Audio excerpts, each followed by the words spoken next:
우리 이혼하자. 나 다낭에서 운명을 만났어. 죽은 나무처럼 살기 싫어. 남은 인생.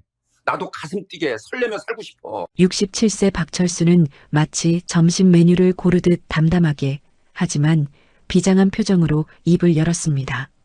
35년을 함께 산 아내 김미숙은 설거지를 하다 말고 멍하니 쳐다보았죠. 설렘.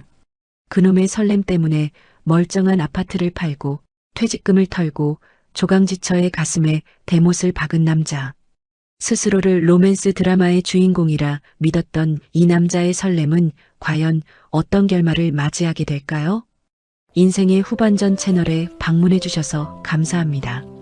사연 시작 전 구독과 좋아요를 눌러주시고 어디서 듣고 계신지 댓글 남겨주시면 그곳으로 기분 좋은 행운이 가득 깃들기를 진심으로 바라겠습니다.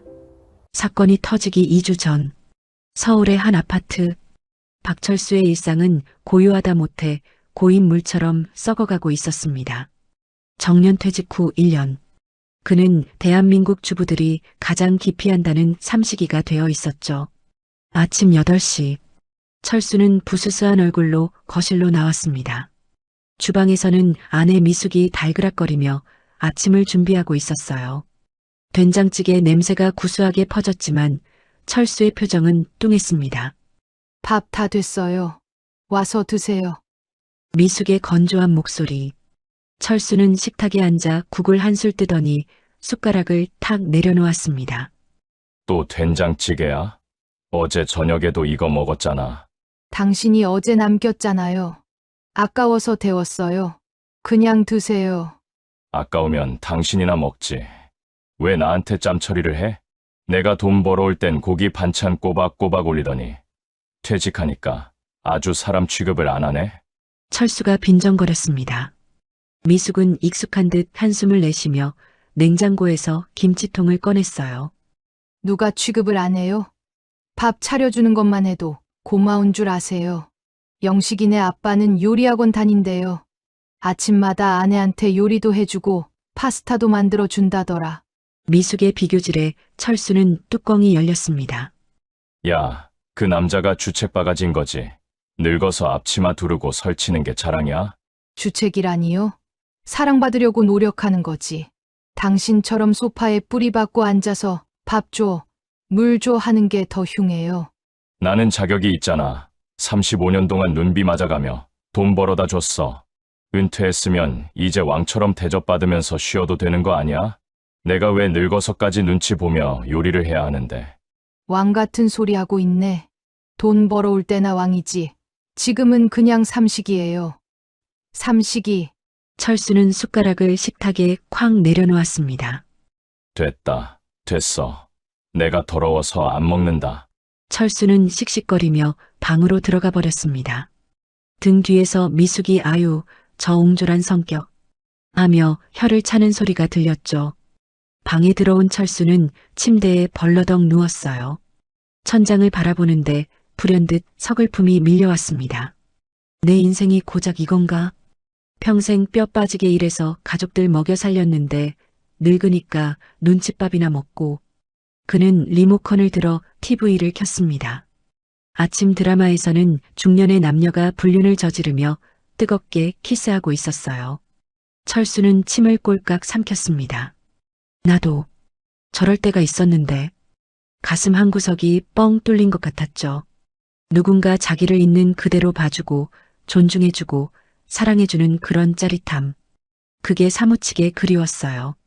그때 고교동창 단톡방에 알림이 울렸습니다. 야, 날씨도 우중충한데 우리 다낭이나 한번 갔다 올까? 내가 아는 리조트 싸게 나왔다. 골프도 치고 마사지도 받고 어때? 오, 좋지. 안 그래도 몸 찌뿌둥했는데. 철수의 눈이 번쩍 뜨였습니다. 다낭, 따뜻한 햇살, 푸른 바다, 그리고 자유. 이 칙칙한 집구석을 탈출할 수 있는 절호의 기회였어요. 그는 망설임 없이 답장을 보냈습니다. 나도 간다.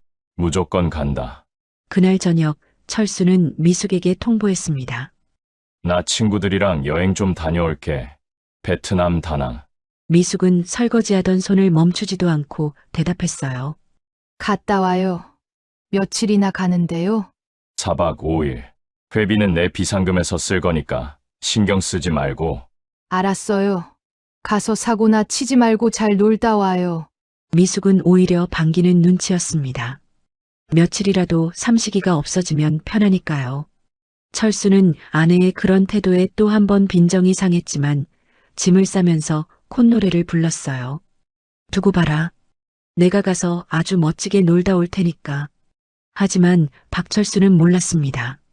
그 비행기가 그를 천국이 아닌 돌이킬 수 없는 파국의 구렁텅이로 실어 나르게 될 줄은, 그리고 그곳에서 40년 전 기억 속에 묻어두었던 치명적인 독사가를 베어 물게 될 줄은 꿈에도 몰랐습니다. 며칠 후 인천공항 출국장. 화려한 등산복을 빼입은 철수와 친구들은 면세점을 기웃거렸어요. 철수는 큰맘 먹고 명품 선글라스 하나를 샀습니다. 거울 속에 비친 자신의 모습이 제법 멋스러운 중년 신사 같아 보였어요. 가자. 청춘을 위하여. 친구들과 건배하며 비행기에 오르는 철수의 심장은 오랜만에 쿵쿵 뛰고 있었습니다. 그것이 설렘인지 아니면 다가올 재앙에 대한 경고음인지도 모른 채 말이죠. 5시간의 비행 끝에 다낭 국제공항에 도착했습니다. 한국의 꽃샘추위와는 전혀 다른 습기를 머금은 훈훈한 바람이 철수의 얼굴을 감쌌어요. 3월의 다낭은 마치 초여름처럼 따뜻하고 싱그러웠죠. 리조트는 바다가 보이는 5성급 호텔이었고 동창들은 도착하자마자 수영장에서 맥주를 마시기 시작했습니다. 철수도 오랜만에 해방감을 느꼈어요. 아침에 일어나도 눈치 볼 사람 없고 술을 마셔도 잔소리할 사람 없었죠. 동창들과 어울려 골프를 치고 밤엔 현지 식당에서 해산물을 실컷 먹었습니다. 사흘째 되던 날 저녁 매운탕에 소주를 거하게 마신 친구가 말했습니다. 야, 우리 이 차는 분위기 좀 잡자. 여기서 한국 사람이 하는 라이브 카페가 유명하다네? 7080 노래도 나오고 야경이 기가 막힌데 거기 가서 맥주나 한 잔 시원하게 하자. 철수는 별 기대 없이 따라 나섰어요. 친구가 이끈 곳은 분위기 좋은 한인 라이브 바였습니다. 오, 분위기 죽이는데? 여기 한국 미사리 아니야? 실내에는 은은한 조명이 깔려 있었고 335 모인 한국인 관광객들이 맥주잔을 기울이며 추억에 젖어 있었어요. 이국당에서 만난 익숙한 풍경과 음악. 철수 일행의 기분도 한껏 달아올랐죠. 맥주 제일 시원한 걸로 줘요. 철수가 호기롭게 주문을 하려던 그때였습니다. 바 안쪽 와인잔을 닦으며 직원에게 뭔가를 지시하던 여자가 고개를 들었습니다. 화려한 조명 아래서도 단아함이 돋보이는 여자. 철수는 심장이 쿵 내려앉는 걸 느꼈어요. 은주였습니다. 대학교 때 만나 2년을 사귀었던 첫사랑 은주. 졸업 후 연락이 끊긴 지 40년 만에 재회였어요. 어머, 박철수? 오빠. 맞아요? 여자가 눈을 동그랗게 뜨며 다가왔어요. 은주는 여전히 예뻤습니다. 아니, 나이를 먹었지만 세월이 그녀에게만은 관대했다고 해야 할까요? 60대 초반이라고는 믿기지 않을 만큼 우아했습니다. 은주 맞아? 너 여기서 뭐해? 철수의 목소리는 떨렸습니다. 은주는 환하게 웃으며 카페 안을 가리켰죠. 여기 내 카페예요. 5년 전에 이혼하고 다낭으로 왔어요. 오빠는 어쩐 일이에요? 이혼.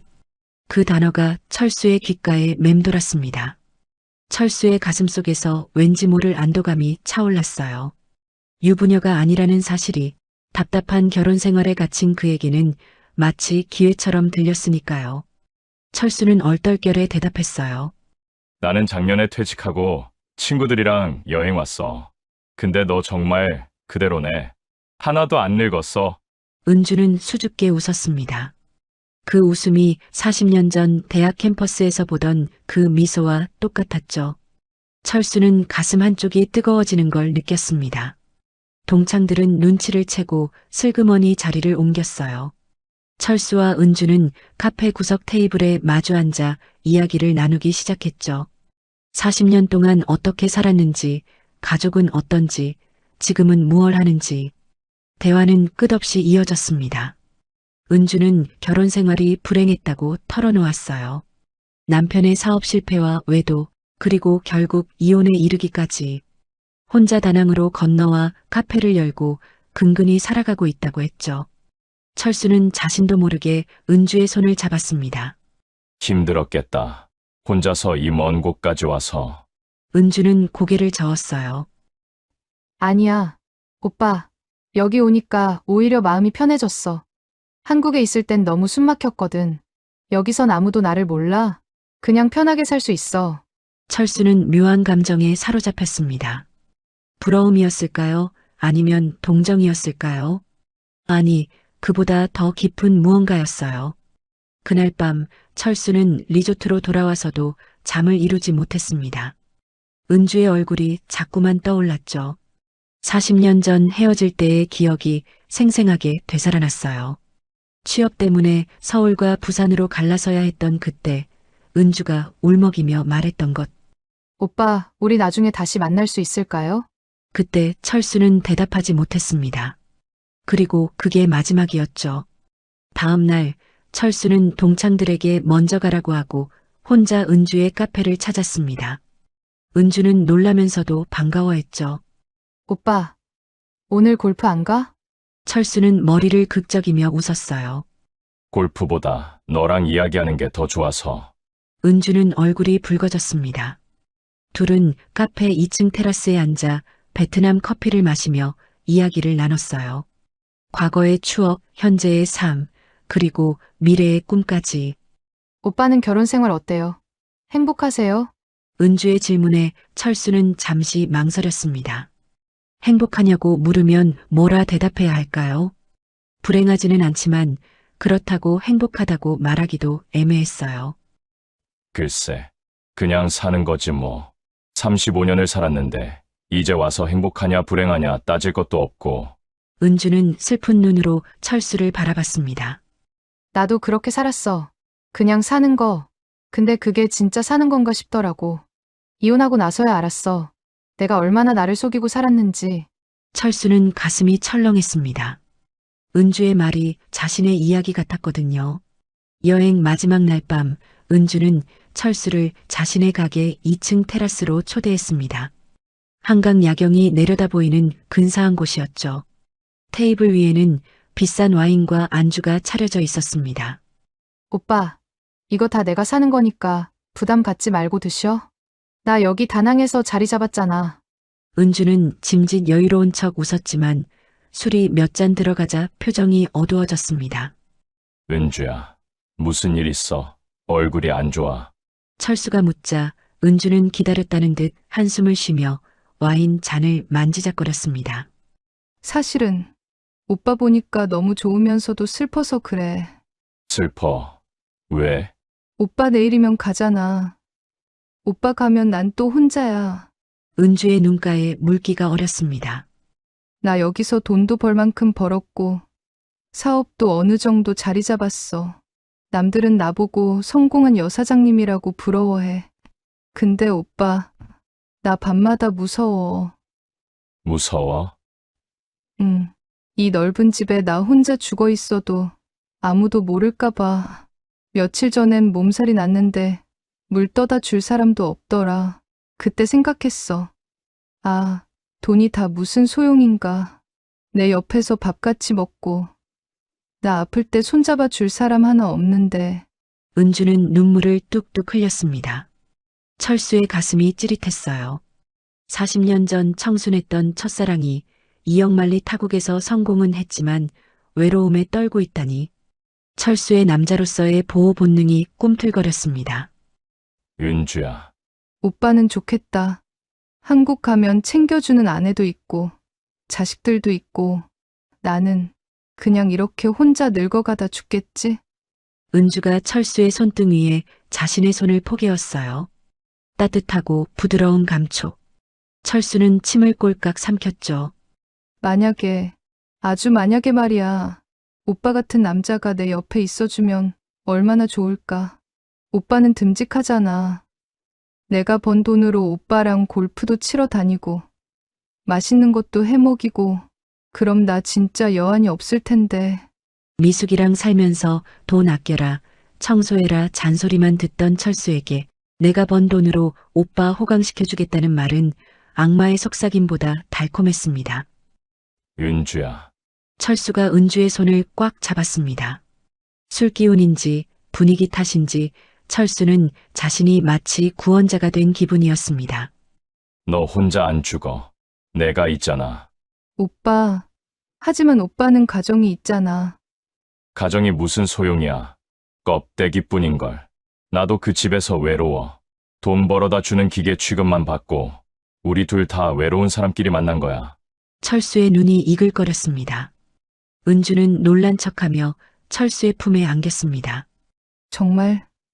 정말 나 안 버릴 거야? 나 오빠만 믿어도 돼? 그럼 내가 정리하고 올게. 내가 와서 너 지켜줄게.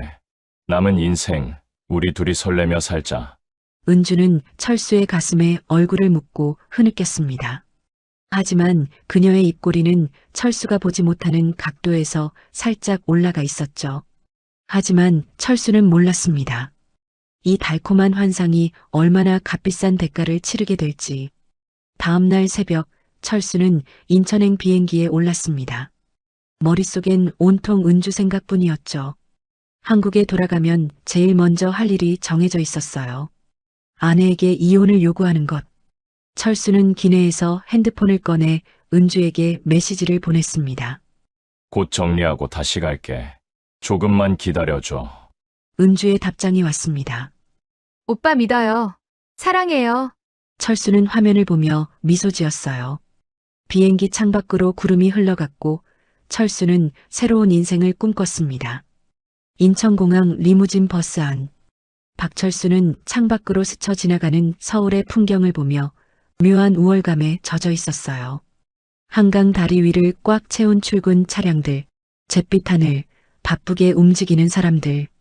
불과 5일 전만 해도 저들 틈에 섞여 있었지만 지금의 그는 달랐어요. 그의 가슴 속에는 다낭의 태양과 은주라는 뜨거운 비밀이 숨겨져 있었으니까요. 다들 불쌍하군.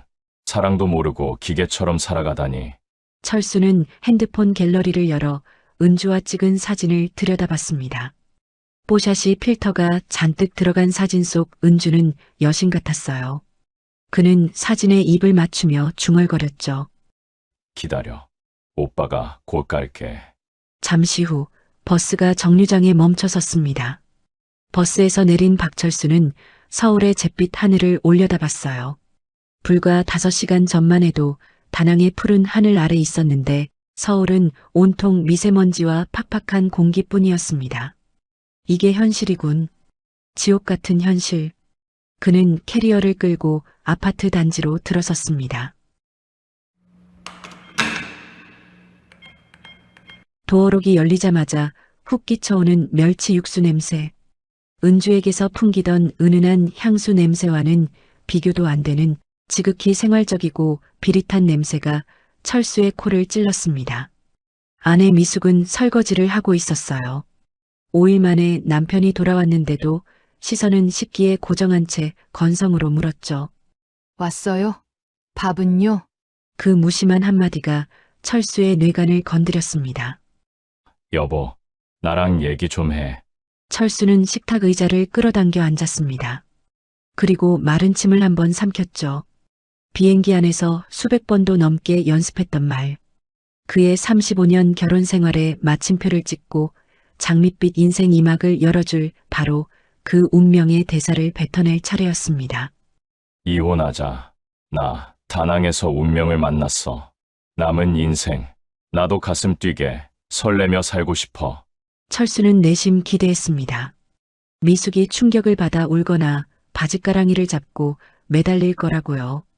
그는 비련의 주인공처럼 고개를 떨구고 아내의 처분을 기다렸어요.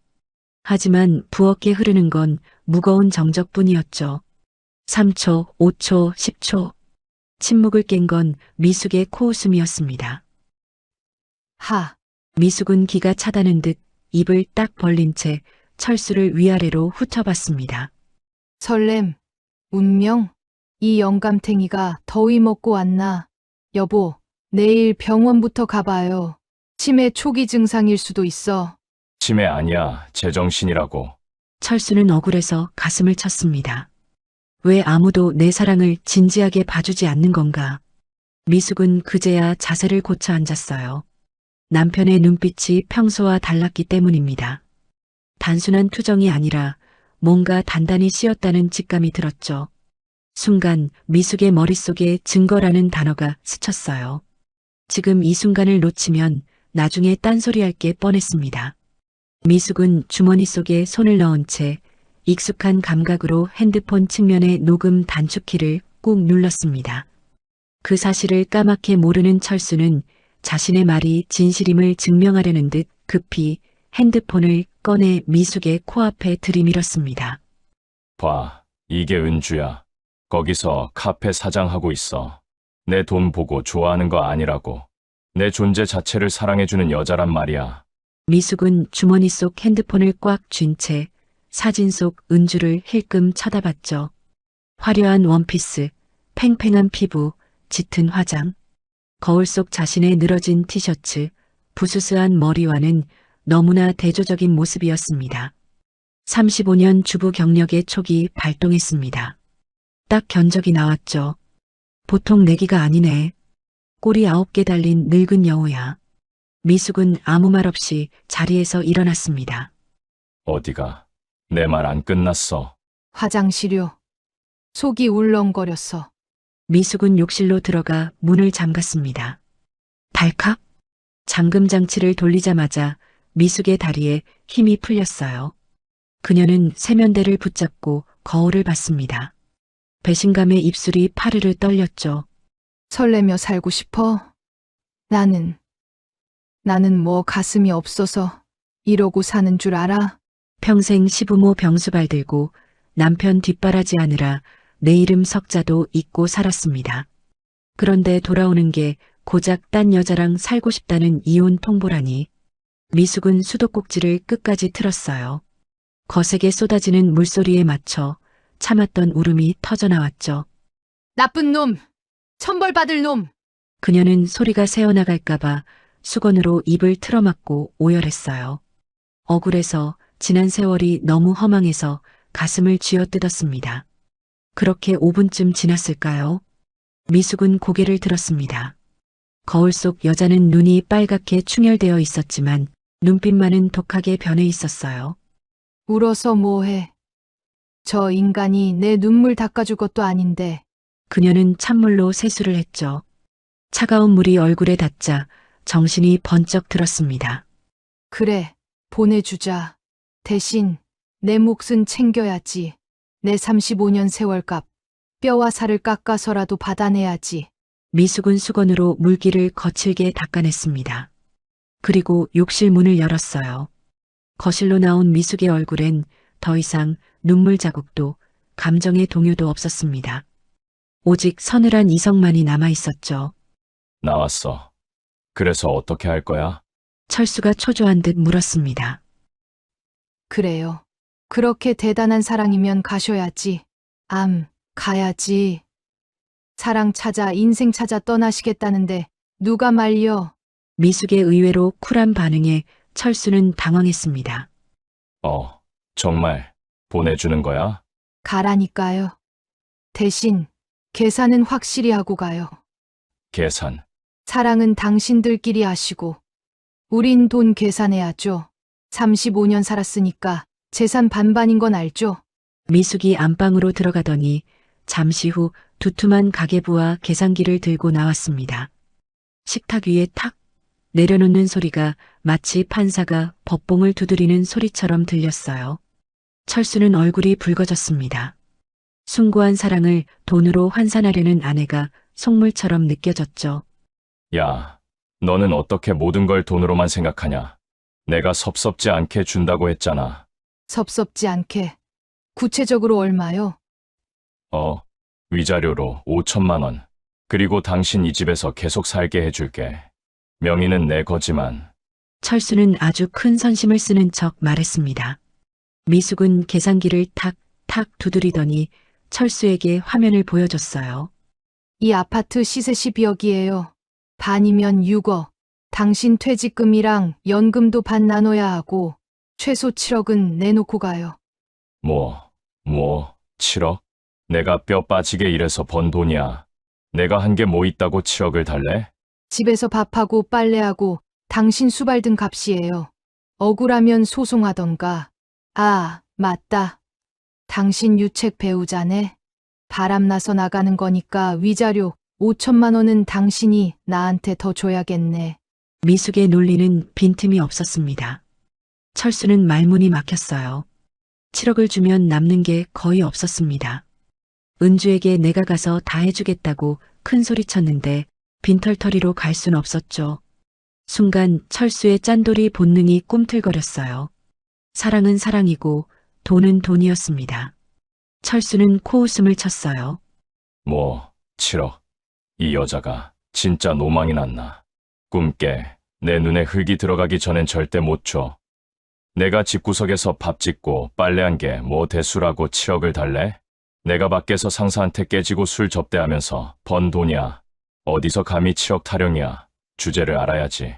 철수는 쾅소리 나게 작은 방 문을 닫고 들어갔어요.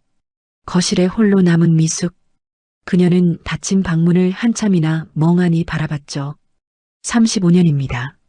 강산이 3번 변하는 동안 저 남자의 밥을 차리고 팬티를 빨고 술주정을 받아냈습니다. 그 긴 세월이 고작 설렘이라는 단어 하나에 부정당했다는 사실이 기가 막혀 헛웃음이 나왔어요. 미숙은 냉장고로 걸어가 찬물을 꺼냈습니다. 손이 미세하게 떨리고 있었죠. 물을 벌컥벌컥 들이켰지만 가슴 밑바닥에서 치밀어 오르는 뜨거운 덩어리는 쉽게 내려가지 않았죠. 눈시울이 붉어지고 시야가 흐릿해졌어요. 당장이라도 주저앉아 펑펑 울고 싶었습니다. 하지만 미숙은 식탁 의자를 꽉 붙잡고 버텼죠. 울지 마. 김미숙, 울지 마. 저 인간 때문에 우는 건 눈물도 아까워. 그녀는 거울 속에 비친 초라한 자신의 얼굴을 보며 억지로 입꼬리를 끌어올렸습니다. 입술이 파르르 떨렸지만 그녀는 애써 소리내어 웃어 보였어요. 그래. 잘 됐다. 차라리 잘 됐어. 속 시원하다. 삼식이 밥 차려주기 지긋지긋했는데 제 발로 나가주신다니 고맙지 뭐. 그것은 남편을 향한 비웃음이자 무너질 것 같은 자신을 지탱하려는 슬픈 주문이었습니다. 미숙은 눈가에 맺힌 물기를 손등으로 거칠게 훔쳐냈어요. 그리고 다시 차가운 눈빛으로 돌아와 핸드폰을 들었습니다. 변호사인 조카 박동혁에게 전화를 걸었죠. 응, 동혁아. 이모야. 네 이모부가 결국 사고를 쳤어.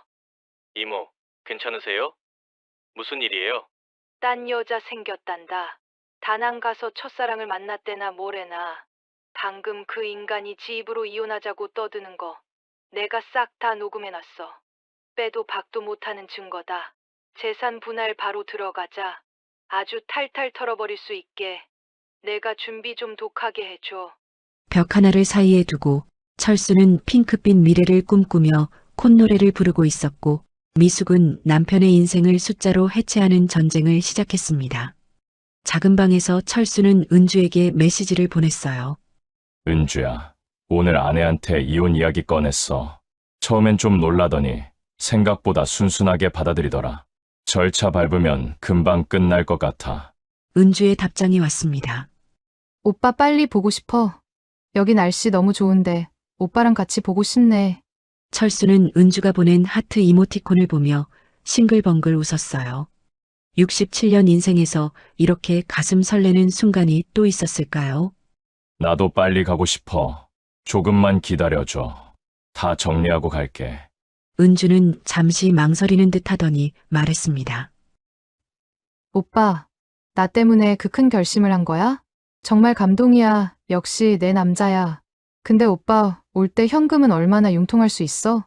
오빠 오면 우리가 새로운 인생 시작해야 하는데 내가 오빠 체면 안 구기게 미리 계획 좀 세워두려고. 철수는 잠시 멈칫했어요. 은주가 돈 이야기를 꺼낸 건 처음이었거든요. 하지만 곧 고개를 저었습니다. 은주가 속물이라서가 아니라 미래를 위한 꼼꼼한 계획이라고 생각했죠. 당연하지. 같이 살 건데 현실적인 이야기도 해야지. 와이프가 감히 내 돈을 탐내길래 국물도 없을 줄 알라고 호통을 쳤지. 못해도 10억은 들고 갈 수 있을 거야. 수학이 넘어 은주의 눈이 탐욕스럽게 반짝였어요. 10억? 여기 VIP 사모님들 기준에는 조금 귀여운 수준이긴 하네. 철수는 뜨끔했습니다. 10억이 귀엽다니. 알았어, 오빠. 일단 빨리 와. 보고 싶어? 귀여운 수준이라는 말이 가시처럼 목에 걸렸지만 철수는 은주가 보낸 하트 이모티콘에 금세 마음이 녹았습니다. 역시 은주는 사업하는 여장부라 통이 크다고 생각했죠. 다음 날 아침 미숙은 일찍 일어나 남편 몰래 집을 나섰습니다. 강남에 있는 조카 박동혁의 법무법인으로 향했죠. 사무실에 들어서자 동혁이 반갑게 맞아주었어요. 이모, 어서 오세요. 커피 드릴까요? 아니, 됐다. 시간이 아까워. 바로 본론으로 들어가자. 미숙은 가방에서 가계부와 각종 서류를 꺼내 책상 위에 펼쳤습니다. 아파트 등기부등본, 남편 명의 통장사본, 퇴직금 증명서, 연금 납입 증명서까지 35년 동안 가족을 위해 악착같이 관리해온 살림의 기록들이었습니다. 노후를 위해 정리해둔 그 서류들이 아이러니하게도 남편을 쳐낼 가장 확실한 무기가 된 셈이었죠. 동혁은 미숙이 내민 휴대폰 녹음을 이미 들어본 듯 고개를 절레절레 흔들었습니다. 이모, 어제 보내주신 녹음 파일 들어봤는데, 와, 진짜 가관이더라고요. 설레며 살고 싶다니. 이모부 진짜 노망나신 거 아니에요? 그러게 말이다. 67살 먹고 사랑놀이를 하겠다는데 내가 말려봤자 소용없더라. 자, 긴 말 필요 없고. 동혁아, 내가 어제 전화로 말했지? 나 절대 손해 안 본다고. 동혁은 미숙이 펼쳐놓은 서류들을 꼼꼼히 살펴봤습니다. 그리고 감탄하며 고개를 끄덕였어요. 이모, 이거 완벽하네요. 가계부도 그렇고, 통장 내역도 다 있고, 혼인기간도 35년이면 재산분할 50대 50은 기본이고, 이 녹음 파일 덕분에 위자료도 확실히 받을 수 있어요. 위자료? 얼마나 받을 수 있는데? 상대 여자와의 관계 증명만 되면 3천만 원에서 5천만 원 정도는 받을 수 있어요. 일단 이혼 조정 신청부터 하고 재산분할 목록 작성하겠습니다. 법무법인 건물을 나서는 미숙의 눈에 비친 서울의 하늘은 야속할 만큼 맑았어요. 35년 남편의 그림자로 살았던 그 긴 세월이 한 줌의 재처럼 흩어지는 기분이었죠. 미숙의 입가에 서늘한 미소가 걸렸습니다. 그녀는 잡고 있던 핸드백 끈을 꽉 쥐며 나직이 의졸였어요. 그래. 원한다면 해줘야지. 대신 그 설렘값 아주 법적으로 꼼꼼하게 청구해 줄게. 그날 저녁 현관문이 열리자 구수한 찌개 냄새가 철수를 맞이했습니다. 식탁 위엔 윤기 흐르는 제육볶음과 정갈한 반찬들이 가득했죠. 전쟁을 예상하고 잔뜩 쫄아서 들어온 철수는 평화롭다 못해 기괴하기까지 한 이 풍경에 오히려 등골이 오싹해졌습니다. 왔어요? 손 씻고 앉아요. 찌개 식어요. 미숙은 아무 일 없다는 듯 밥공기를 내밀었습니다. 철수는 쭈뼛거리며 숟가락을 들었죠. 이게 무슨 일이야? 화난 거 아니었어? 화라뇨. 밥이나 먹어요. 힘을 써야 도장을 찍죠. 나 오늘 변호사 만나고 왔어요. 철수의 동공이 흔들렸습니다. 변호사. 아니, 우리끼리 해결하면 되지 무슨. 당신이 딴소리 할까봐 법적으로 확실하게 이야기 듣고 왔죠. 박동혁 변호사 알죠? 내 조카. 얘기했더니 아주 기가 막혀 하더군요. 자, 들으세요. 변호사 자문받은 팩트니까. 첫째, 우리 혼인 기간 35년. 재산 분할 기여도는 5대5 무조건 반반이에요. 둘째, 당신이 외도로 이혼 요구했으니 위자료는 별도. 셋째, 이게 제일 중요한데. 미숙이 철수의 눈을 똑바로 쳐다봤습니다. 소송으로 가면 그 은주라는 여자한테도 상간녀 위자료 청구 소송 같이 들어갑니다. 상간녀 소송? 철수가 밥알을 튀기며 발끈했습니다. 야, 은주가 무슨 죄야? 우리가 사랑해서 그런 건데. 사랑이든 뭐든 법적으로는 내 가정 파탄낸 공범이에요. 소송 걸면 그 여자 집에 소장 날아가고 회사 다니면 급여 압류도 가능해요.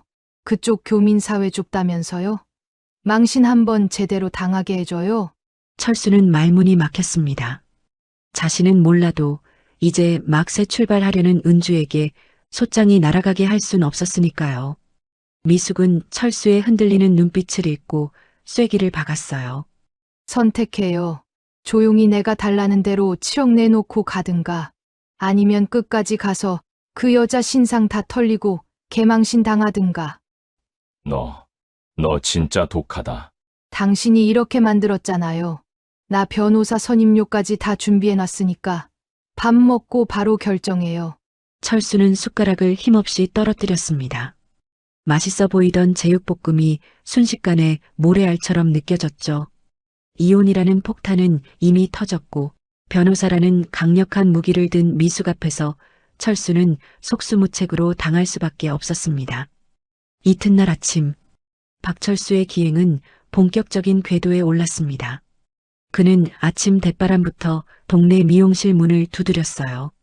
원장님, 젊어 보이게 염색 좀 합시다. 아주 새카맣게. 희끗희끗하던 60대 노신사의 머리카락은 1시간 뒤 마치 구두약을 바른 듯 인위적인 검은색으로 변했습니다. 철수는 거울 속 자신에게 윙크를 날렸어요. 아직 살아있네. 박철수. 염색을 마친 철수는 스포츠웨어 매장으로 향했습니다. 다낭 해변에서 은주와 조깅을 하려면 요즘 스타일이 필요했으니까요. 그가 사들고 온 것은 몸에 꽉 끼는 형광 연두색 기능성 상의와 검은색 레깅스, 일명 쫄쫄이었습니다. 집에 돌아온 철수는 방문을 걸어 잠그고 그 옷을 입어봤어요. 거울 속에 비친 모습은 마치 랩으로 꽁꽁 싸맨 건조 오징어 같았지만 철수의 눈엔 탄탄한 근육질의 중년으로 보였습니다. 그는 그 차림 그대로 동네 헬스장에 가서 카드를 꺼냈어요. 트레이너 양반. 나 다낭 가기 전까지 복근 좀 만들어줘. 내가 곧 베트남 가서 수영복 입어야 하거든. 아주 속성으로. 사랑을 하려면 체력이 필수잖아. 하하. 트레이너는 난감한 표정으로 고개를 끄덕였습니다. 철수는 벤치프레스를 들며 괴성을 질렀어요. 으라차차, 은주야, 기다려라. 런닝머신을 뛰다가 숨이 차서 주저앉았고 덤벨을 들다가 손목을 삐끗했습니다. 그래도 철수는 멈추지 않았어요. 거울에 비친 자신이 점점 멋있어지는 것 같았거든요. 실제로는 얼굴만 빨개지고 땀만 뻘뻘 흘렸지만요. 운동을 마치고 땀 범벅이 된 철수는 집으로 돌아와 방구석에서 은주에게 영상 통화를 걸었습니다. 은주야, 오빠 오늘 운동하고 왔다. 어때? 좀 젊어진 것 같지 않아? 화면 속 은주는 화질이 흐릿한 와중에도 교태 섞인 목소리로 대답했어요. 어머, 오빠. 20대인 줄 알았어. 역시 오빠는 관리를 하니까 다르네. 저 근육 좀 봐. 사실 철수의 배는 올챙이처럼 볼록 나와 있었지만 은주는 자본주의 리액션을 훌륭하게 수행했습니다. 근데 오빠, 나 지금 좀 바빠. 조카 민호가 주최하는 VIP 요트 파티 가야 해서. 파티. 응. 여기 투자 대박난 사장님들 모임이야. 끼리끼리 노는 거지 뭐. 오빠도 빨리 와서 같이 어울려야 하는데 여기 사람들은 노는 물이 달라서 푼돈으로는 명함도 못 내밀어. 오빠 기죽을까봐 걱정되네. 은주가 은근히 무시하는 듯한 뉘앙스를 풍기자 철수의 헛바람든 허세가 발동했습니다. 무슨 소리야? 걱정 마. 나 박철수야. 가서 그 코들이 납작해지게 돈 보따리 풀어줄 테니까. 나 돈 많아. 철수는 자신이 다낭의 황제가 될 상상을 하며 뿌듯하게 통화를 마쳤습니다. 하지만 철수가 모르는 게 있었죠. 화면 너머 은주의 옆에서 30대 남자가 담배를 피우며 낄낄거리고 있다는 것을요. 며칠 뒤 저녁, 거실의 공기는 무거웠습니다. 미숙의 호출을 받은 딸 지은과 아들 지훈이 심각한 표정으로 거실에 앉아 있었어요. 미숙은 차를 마시며 덤덤하게 상황을 브리핑했습니다. 그러니까 너희 아빠가 베트남 가서 첫사랑을 만났단다. 그 여자랑 살겠다고 이혼하젠다. 네? 아들 지훈이 먹던 물을 뿜을 뻔했습니다. 딸 지은은 기가 막혀 입을 다물지 못했죠. 엄마, 지금 몰래카메라야? 아빠가? 평생 가족들한테 10원 한 장 쓰는 것도 벌벌 떨던 그 왕소금 아빠가? 지은이 기가 차다는 듯 물었습니다. 미숙은 찻잔을 내려놓으며 피식 웃었습니다. 그래. 그 왕소금 짠돌이가 여자한테 미치니까 돈도 펑펑 쓰더라. 지금 방 안에서 꿀 떨어지는 소리 안 들리니? 영상 통화하느라 바쁘셔. 지은과 지우는 서로 얼굴을 마주봤습니다. 도저히 믿기지 않는다는 표정이었죠. 선언하더라. 남은 인생 설레며 살고 싶다면서. 미쳤네. 완전히 미쳤어. 아들 지훈이 머리를 쥐어뜯었어요. 그때였습니다. 방문이 벌컥 열리고 철수가 나왔습니다.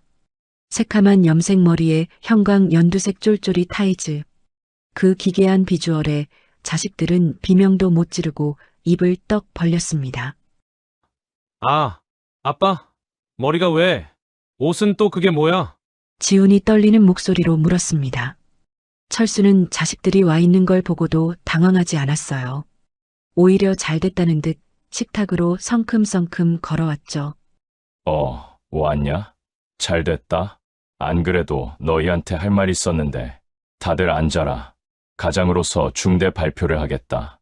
철수는 식탁 상석에 앉아 헛기침을 했습니다. 자식들은 불안한 표정으로 아버지를 바라봤어요. 나, 너희 엄마랑 이혼한다. 아빠, 미쳤어? 지은이 소리를 빽 질렀습니다. 철수는 눈 하나 깜짝 안 했어요. 미친 게 아니다. 내 인생을 찾는 거야. 너희도 다 컸고 시집장가 갈 나이 됐으니 아빠 필요 없잖아. 나도 이제 내 사랑 찾아 떠날 자격이 있다. 베트남에 있는 은주라는 사람이다. 너희한테는 새어머니가 되겠구나. 새어머니? 아빠, 제정신이야? 그 여자가 아빠 돈 보고 접근한 꽃뱀이면 어쩔 건데? 40년 만에 만났는데 갑자기 같이 살자고 하는 게 말이 돼? 지훈이 따지고 들었습니다. 철수의 얼굴이 불그락푸르락해졌어요. 이 녀석이 말 함부로 하지 마. 은주는 그런 여자 아니야. 다낭에서 카페 사장님이야. 나보다 돈도 많아. 순수하게 나란 사람을 사랑해주는 거야. 너희 엄마처럼 돈 타령하는 속물들이랑은 차원이 다르다고. 식탁에 침묵이 흘렀습니다. 미숙은 찻잔을 만지작거리며 조용히 입을 열었어요. 여보, 애들 앞에서 그게 할 소리예요. 속물. 당신 팬티 한 장까지 다 내가 사다 입혔어. 35년 동안 당신 밥해 먹이고 뒷바라지한 사람한테 속물? 당신이 해준 게 뭐 있어. 내가 뼈 빠지게 일해서 갖다 준 월급으로 편하게 살았으면서. 철수의 적반하장에 지은이 울음을 터뜨렸습니다. 아빠 진짜 최악이다. 엄마가 아빠 때문에 얼마나 고생했는데. 할머니 병수발 다 들고. 아빠 술 먹고 들어오면 꿀물 타주고. 그걸 몰라? 시끄러. 너희는 어려서 사랑을 몰라. 이 아빠가 얼마나 외로웠는지 아냐. 이 집에서 나는 그냥 돈 벌어오는 기계였어. 이제 그 기계 멈추고 인간 박철수로 살겠다는데 자식이라는 놈들이 축복은 못 해줄 망정. 지훈이 자리에서 벌떡 일어났습니다. 아빠, 제발 정신 좀 차려. 거울 좀 봐. 40년 만에 만난 여자가, 그것도 능력 있고 돈 많은 여사장님이 왜 아빠랑 살겠다고 해? 지은의 목소리가 날카로워졌어요. 그거 전형적인 사기 패턴이야. 처음엔 돈 많다고 안심시키고 사랑한다고 꼬드겨서 나중에 사업 자금이 묶였다. 투자가 필요하다 하면서 돈 요구할 게 뻔하다고. 철수는 뜨끔했습니다. 은주가 돈 이야기를 꺼냈던 게 스쳐 지나갔거든요. 하지만 인정할 수 없었습니다. 너희가 뭘 알아? 은주는 그런 여자 아니야. 그 사람은 순수하게 나를, 내 영혼을 사랑하는 거야. 영혼? 아빠 퇴직금이랑 아파트 팔아서 쥐고 갈 돈을 사랑하는 거겠지. 아빠가 돈 한 푼 없이 가도 받아준대? 확인해봤어? 지은의 말은 전곡을 찔렀습니다. 사실 철수도 10억이라는 액수를 말했을 때 은주가 귀엽다고 했던 게 마음에 걸렸으니까요. 그래서 더 화를 냈습니다. 시끄러. 니들 눈엔 세상이 다 돈으로만 보이지? 철수는 씩씩거리며 자리에서 일어났습니다. 난 결정했다. 그리고 너희들, 내 재산 탐내지 마라. 다 팔아서 다낭 가져갈 거니까. 유산이고 뭐고 국물도 없을 줄 알아. 철수는 쾅 소리 나게 다시 안방으로 들어가 버렸습니다. 다시 거실엔 충격에 빠진 새 모자만 남았어요. 지훈과 지은은 충격에 빠져 말을 잇지 못했습니다. 엄마, 어떡할 거야? 아빠 저대로 놔둘 거야? 지훈이 심각하게 물었습니다. 미숙은 천천히 찻잔을 비웠어요. 그녀의 눈빛은 아까보다 더 차갑게 가라앉아 있었습니다. 놔두긴 보내드려야지. 그렇게 가고 싶다는데. 응? 엄마, 진짜 이혼해줄 거야? 지은이 놀라서 물었어요. 미숙은 핸드폰을 들어 녹음 버튼을 껐습니다. 방금 철수가 쏟아낸 폭언들이 고스란히 저장되어 있었죠. 응. 대신 아주 비싸게 보내드릴 거야. 미숙은 자리에서 일어나며 자식들에게 말했어요. 너희 아빠, 지금 본인이 로맨스 소설 쓰는 줄 아는데, 엔딩은 내가 써줄 거야. 장르는 호러가 될 거고. 지은이 눈물을 닦으며 물었습니다. 엄마는 괜찮아? 괜찮아. 어차피 난 혼자서도 잘 살 수 있어. 오히려 잘 됐다. 이제 나도 내 인생 찾을 때 됐지. 너희는 걱정 마. 엄마가 다 알아서 할게. 작은 방으로 들어온 철수는 씩씩거리며 침대에 누웠습니다. 가족들이 자신을 돈으로만 보는 것 같아 분통이 터졌죠. 위로가 필요했던 그는 은주에게 전화를 걸었죠. 은주야, 오늘 애들한테도 다 말했어. 이제 법적 절차만 밟으면 돼. 수화기 넘어 은주의 목소리는 들떠 있었습니다. 정말? 오빠 고생했어. 역시 내 남자야. 결단력 하나는 끝내준다니까. 은주의 칭찬에 철수의 화가 눈 녹듯 사라졌습니다. 은주는 잠시 뜸을 들이더니 부드럽게 말을 이었어요. 참, 오빠, 저번에 말했던 작은 말이야. 내가 다시 계산해봤는데 그걸로는 여기 상류층 사교계 메인에 끼기엔 좀 빠듯할 것 같아. 빠듯하다니. 10억인데 한국에선 웬만한 부자 소리 듣는 돈이야. 오빠, 여긴 한국이 아니잖아. 다낭 찐 VIP들은 기본연금 30억, 50억씩 굴리는 사람들이야. 솔직히 말하면 10억 정도는 여기선 그냥 입장료 수준밖에 안 돼. 오빠가 한국에서 부장님 소리 듣고 떵떵거리던 사람인데 막상 와서 귀여운 한국 개미 취급받는 거 난 죽어도 못 봐. 은주는 교묘하게 철수의 자존심을 긁었습니다. 내 돈으로는 내 레벨에 맞추기 힘들다는 무시 아닌 무시였죠. 철수는 울컥했습니다. 가족들한테도 무시당했는데 은주한테까지 이런 소리를 듣고 싶지 않았죠. 기죽긴 왜 기죽어? 나도 능력 있는 사람이야. 가서 내가 본때를 보여주면 되지. 알지. 난 오빠 믿어. 아, 오빠 미안. 나 지금 투자자 모임 와 있거든. 내가 오늘 빈티지 와인 쏘기로 했는데 계산하러 가봐야겠다. 끊을게. 은주는 바쁜 척 전화를 끊으려 했습니다. 철수는 순간 조바심이 났어요. 잠깐만, 은주야. 응. 왜? 너 기죽지 마. 내가 사는데 남자가 가만히 있으면 되나? 내가 와인값 보낼게. 친구들한테 내 자랑도 좀 하고. 나 돈 없는 사람 아니라고. 어머. 아니야, 오빠. 오늘 마시는 거 꽤 비싼 건데 내 돈 쓰면 돼. 오빠는 아껴. 은주가 거절하자 철수는 더 안달이 났죠. 아냐, 받아. 내 여자가 돈 내게 할 순 없지. 지금 바로 보낼게. 철수는 기어이 은주의 계좌로 100만 원을 송금했습니다. 그리고 내친김에 검색해서 은주에게 줄 명품 가방까지 결제해버렸죠. 그래, 보여줘야지. 박철수가 아직 살아있다는 걸. 전화를 끊은 철수는 침대에 누워 뿌듯한 미소를 지었습니다. 하지만 그것은 사랑이 아니라 능력 있는 젊은 애인에게 꼴리기 싫은 늙은 수컷의 슬픈 허세였습니다. 한편 거실에서 미숙은 노트북을 펼쳐 남편의 통장 거래 내역을 확인하고 있었습니다. 동혁이 보내준 자료였죠. 화면에는 철수가 은주에게 보낸 송금 내역이 떠 있었어요.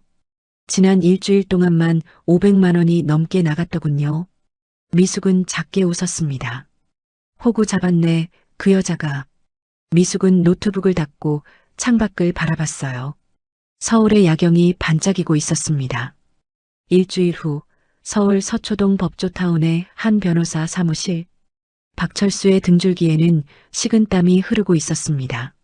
철수는 테이블 맞은편에 앉아 있는 미숙과 그녀의 조카이자 변호사인 박동혁을 노려봤어요. 그는 마지막 자존심과 짠돌이 근성으로 어떻게든 판을 뒤집어 보려 했습니다. 은주에게 호언장담한 10억을 지키기 위해서였죠. 철수는 테이블 위에 두툼한 현금 봉투를 툭 던졌습니다.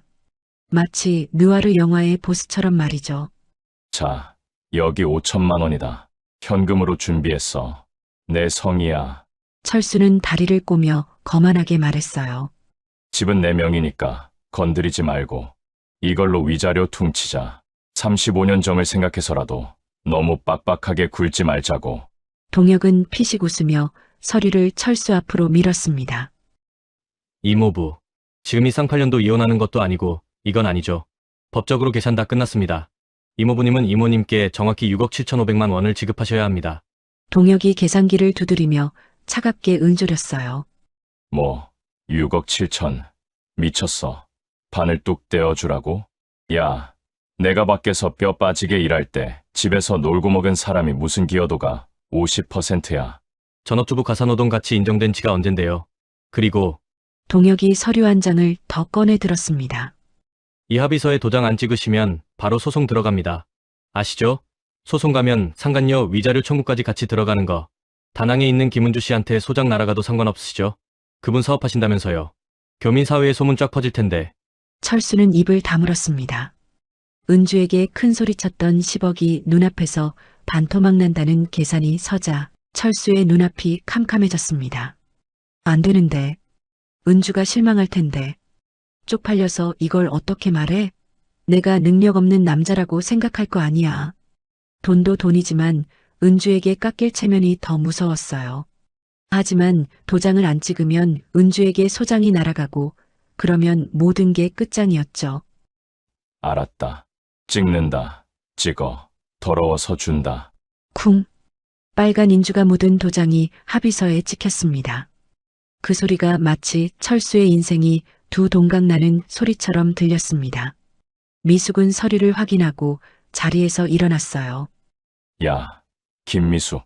너 진짜 독하다. 35년 산 남편을 이렇게 빈털터리로 만드냐? 철수가 마지막으로 투덜거리자 미숙은 나가다 말고 뒤를 돌아보며 싸늘하게 웃었습니다. 빈털털이라뇨. 5억 넘게 챙겨가시잖아요. 그 돈으로 그 운명이랑 잘 살아보세요. 사기나 당하지 말고. 엘리베이터를 타고 내려오는 동안 철수는 핸드폰을 꺼냈습니다. 손바닥에 식은땀이 흥건했죠. 은주에게 10억을 호언장담했는데 당장 반토막 난 사실을 숨길 수가 없었습니다. 들통나서 망신을 당하느니 차라리 매도 먼저 맞는 게 낫겠다 싶었죠. 빌딩 밖으로 나와 은주에게 메시지를 보냈습니다. 은주야, 방금 도장 찍었어. 다 해결됐다.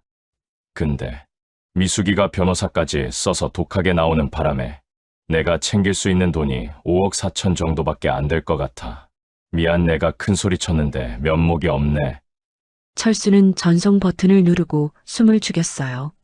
답장이 오기까지 걸린 시간은 불과 1분이었지만 철수에게는 1년 같았죠. 돈이 적다고 실망하면 어쩌지? 오지 말라고 하면 어쩌지? 잠시 후 은주에게서 답장이 왔습니다. 오빠가 말했던 것보단 많이, 아주 많이 줄었네. 철수의 가슴이 철렁 내려앉았습니다. 역시 실망했구나. 하지만 곧이어 두 번째 카톡이 연달아 왔습니다. 솔직히 우리 계획했던 상류층 생활하기엔 좀 빠듯하긴 해. 그래도 어쩌겠어. 그 여자가 독한 걸. 오빠, 너무 기죽지 마. 일단 그 돈이라도 꽉 쥐고 와. 부족한 건 여기 와서 나랑 상의해서 불리면 되니까. 방법은 다 있어. 철수는 그 말에 지옥에서 천국으로 올라온 기분이었어요. 실망은 했지만 자신을 버리지 않고 돈을 불릴 방법까지 제시해주는 은주가 구제주처럼 느껴졌습니다. 그래, 은주는 내 돈을 뺏으려는 게 아니야. 부족한 상황에서도 어떻게든 우리 미래를 생각하는 거지. 철수는 주먹을 꽉 쥐었어요.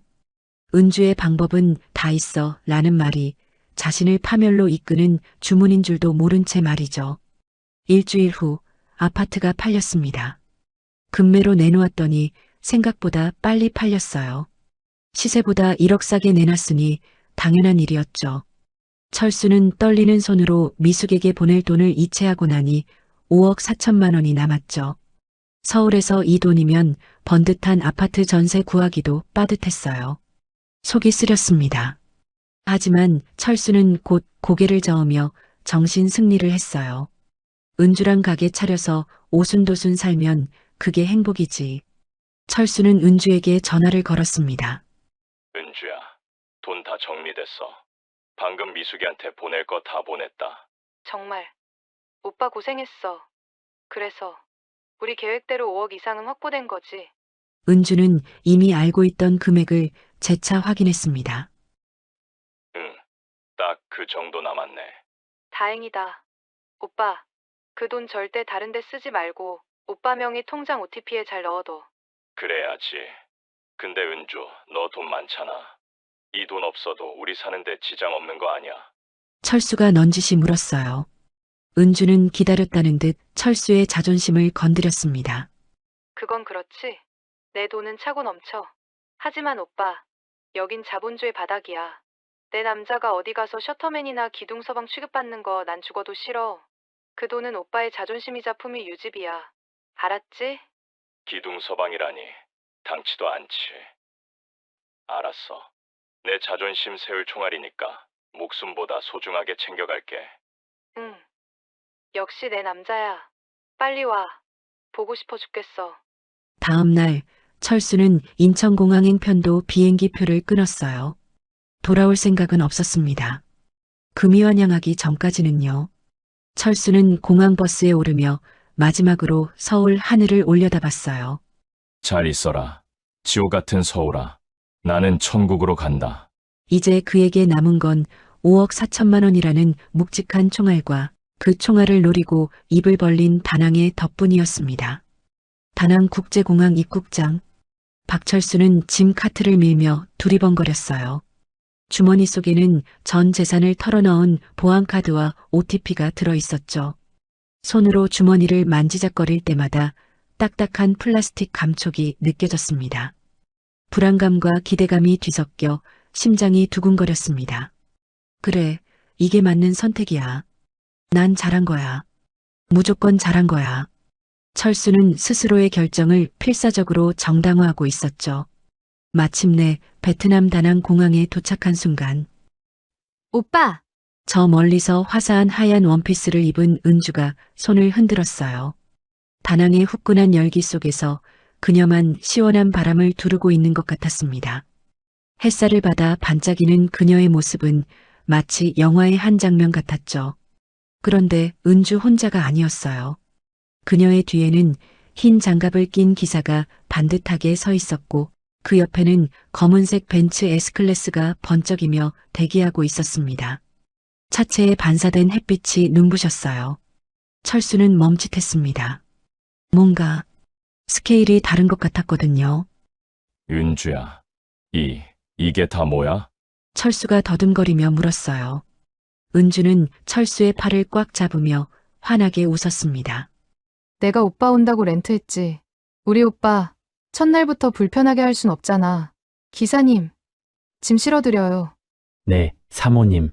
기사가 깍듯하게 고개를 숙이며 철수의 낡은 캐리어를 받아들었습니다. 철수는 얼떨떨한 표정으로 뒷좌석 상석에 앉았어요. 가죽 시트가 엉덩이를 감싸는 느낌이 묘했습니다. 35년간 타던 소나타와는 차원이 다른 승차감이었죠.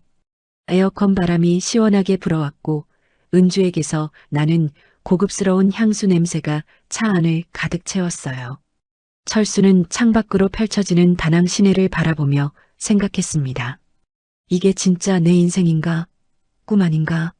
야자수가 늘어선 해안도로를 달리는 동안 철수의 가슴은 터질 듯 벅찼죠. 차가 도착한 곳은 다낭 최고의 5성급 호텔이었어요. 그 중에서도 오션뷰 스위트룸이었습니다. 와, 이게 진짜 내 방이야? 철수는 입이 떡 벌어졌죠. 여기 하룻밤에 얼마나 하는 거야? 철수가 은주에게 다가가 작은 목소리로 물었어요. 은주야, 여기 비싸지 않아? 난 그냥 일반 호텔도 괜찮은데. 은주는 철수의 입을 손가락으로 막았습니다. 쉬. 오빠. 한 달 장기 투숙으로 예약해놨어. 오빠는 그냥 몸만 와서 쉬면 돼. 은주의 눈빛이 애교스러웠어요. 은주는 철수의 낡은 캐리어를 구석으로 치우고 그를 이끌고 나갔습니다. 이때부터 철수의 황제 체험이 시작되었어요. 첫 코스는 해산물 레스토랑. 철수의 접시 위에 성인 팔뚝만한 랍스터가 올라왔습니다. 이거 한 마리에 20만 원은 할 텐데. 철수가 본능적으로 지갑을 만지작거리자 은주가 손등을 탁 쳤습니다. 어머. 오빠. 지갑 넣어. 내가 오빠 돈 쓰게 하려고 여기까지 부른 줄 알아? 은주는 태연하게 골드카드를 꺼내 80만 원을 긁었습니다. 다음 코스는 최고급 스파. 아로마 향이 가득한 VIP 룸에서 20만 원짜리 전신 마사지를 받았습니다. 계산할 때 철수가 쭈뼛거리자 은주가 또 카드를 내밀었어요. 철수는 황홀했습니다. 35년 동안 미숙에게 듣던 말이라곤 보일러 꺼라, 물티슈 아껴라 같은 잔소리뿐이었는데 돈 잘 쓰는 여자, 그것도 나를 위해 아낌없이 긁는 여자라니. 그래, 내가 사람을 제대로 봤어. 은주는 내 돈을 노리는 꽃뱀이 아니야. 진짜 나를 사랑하는 능력녀구나. 철수의 마음속에 남아있던 마지막 불안감, 그 혹시나 하는 의심은 은주의 골드카드 긁는 소리와 함께 산산이 부서졌습니다. 오히려 미안해지기 시작했죠. 은주가 이렇게 다 해주는데 내가 가져온 5억 4천, 은주 수준에 비하면 너무 초라한 거 아니야? 남자로서의 자존심 가오가 상하기 시작할 무렵 은주는 철수를 다낭 최고의 루프탑 바로 데려갔습니다. 35층 높이의 빌딩 옥상이었죠. 다낭 시내의 야경이 발 아래 펼쳐져 있었고 야자수 사이로 반짝이는 네온 사인들이 보였어요. DJ가 트는 음악이 은은하게 깔리고 테이블마다 값비싼 칵테일들이 놓여 있었습니다. 와, 여기 완전 영화에 나올 것 같은데. 철수가 감탄하며 말했어요. 은주는 바텐더에게 손짓하며 칵테일 2잔을 주문했습니다. 여기 다낭에서 제일 핫한 곳이야. 오빠. 앉아. 둘은 야경이 보이는 테이블에 앉았어요. 철수는 자신이 영화 속 주인공이 된 기분이었습니다. 67년 인생에서 이런 곳에 와본 적이 없었거든요. 칵테일을 한 모금 마시는데 저 멀리서 누군가 다가왔어요. 말끔한 이탈리아산 네이비 정장을 입은 30대 남자였습니다. 헤어스타일도 완벽했고 손목에는 롤렉스가 번쩍이고 있었어요. 이모, 오셨어요? 어머. 민호야. 은주가 반갑게 손을 흔들었습니다. 철수는 얼떨결에 자리에서 일어났어요. 오빠. 인사해. 내가 말했던 조카 민호야. 싱가포르에서 투자 자문 회사 운영해. 워낙 바쁜 앤데 오빠 온다고 내가 특별히 불렀어. 민호는 정중하게 고개를 숙이며 악수를 청했습니다. 철수는 얼떨결에 그의 손을 잡았어요. 박 회장님, 말씀 많이 들었습니다. 민호가 공손하게 말했어요. 그리고 주머니에서 명함을 꺼내 건넸습니다. 금박이 박힌 고급 명함이었죠. 투자회사 CEO라. 싱가포르에 회사까지 있다고? 철수는 속으로 감탄했습니다. 민호의 나이가 고작 30대 초반으로 보였거든요. 박 회장님, 이모가 첫사랑을 드디어 만났다고 얼마나 자랑하시던지. 실물이 훨씬 미남이시네요. 회장님이라는 호칭에 철수의 어깨가 으쓱해졌어요. 민호는 자연스럽게 테이블 위에 노트북을 꺼내 놓았습니다. 죄송합니다. 회장님, 시장이 스문의 시간 돌아가다 보니 수시로 체크를 해야 해서요. 민호가 미안한 듯 웃으며 말했어요. 철수는 손을 내저었습니다. 아니야, 괜찮아. 젊은 친구가 일도 열심히 하고 대단하네. 그때 민호의 핸드폰이 울렸습니다. 아, 실례합니다. 민호는 양해를 구하고 전화를 받았죠. Yes, this is Ken. 민호의 입에서 유창한 영어가 흘러나왔습니다. Sell half at 45. Hold the rest for the breakout. 철수는 귀가 쫑긋했어요. 영어를 못하는 건 아니었지만 민호의 발음은 원어민 수준이었습니다. 민호가 전화를 끊었어요. 철수가 넌지시 물었습니다. 자네, 영어가 아주 유창하구만. 아까 투자회사 대표라고 했지. 통화 내용을 들어보니 그냥 주식 거래는 아닌 것 같은데 구체적으로 어떤 쪽을 다루는 건가? 철수의 예리한 질문에 민호는 겸손하게 손사래를 쳤습니다. 아, 들으셨나요? 부끄럽습니다.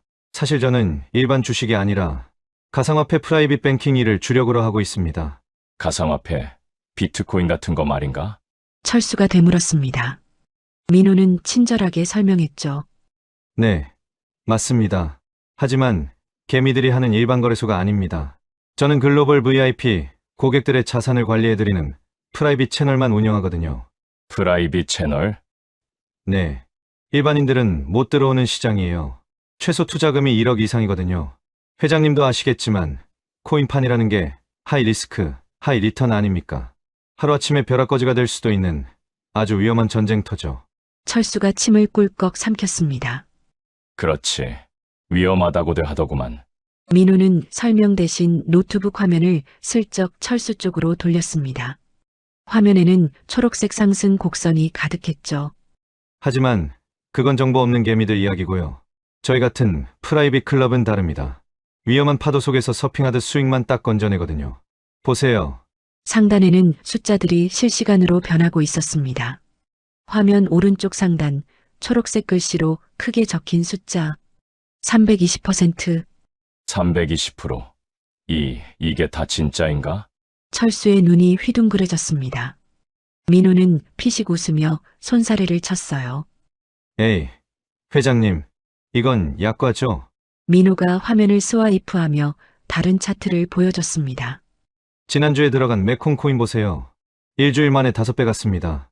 화면에는 487%라는 숫자가 떠 있었죠. 철수는 침을 꿀꺽 삼켰습니다. 머릿속에서 계산기가 돌아가기 시작했어요. 5억을 넣으면 일주일에 25억? 민호는 여유롭게 칵테일을 한 모금 마시며 말했어요. 요즘 노동소득으로 부자 못 됩니다. 회장님, 금융소득이 답이죠. 회장님 같은 분은 이미 아시지 않으세요? 철수는 대답을 못했어요. 평생 월급으로만 살아온 사람이었거든요. 그때 옆에서 은주가 거들었습니다. 오빠, 민호가 진짜 천재야. 나 카페 차린 돈 다 민호가 불려준 거야. 정말. 철수가 놀라서 물었어요. 은주는 자랑스럽게 고개를 끄덕였습니다. 응. 나 5년 전에 이혼하고 갖고 나온 돈이 고작 1억이었어. 그런데 민호한테 맡겼더니 지금은. 은주가 잠깐 뜸을 들이더니 살짝 웃으며 말했어요. 민호 통해서 싱가포르 은행에 달러로만 30억 넣어놨어. 언제든 한국 돈으로 뺄 수 있게. 이자는 덤이고.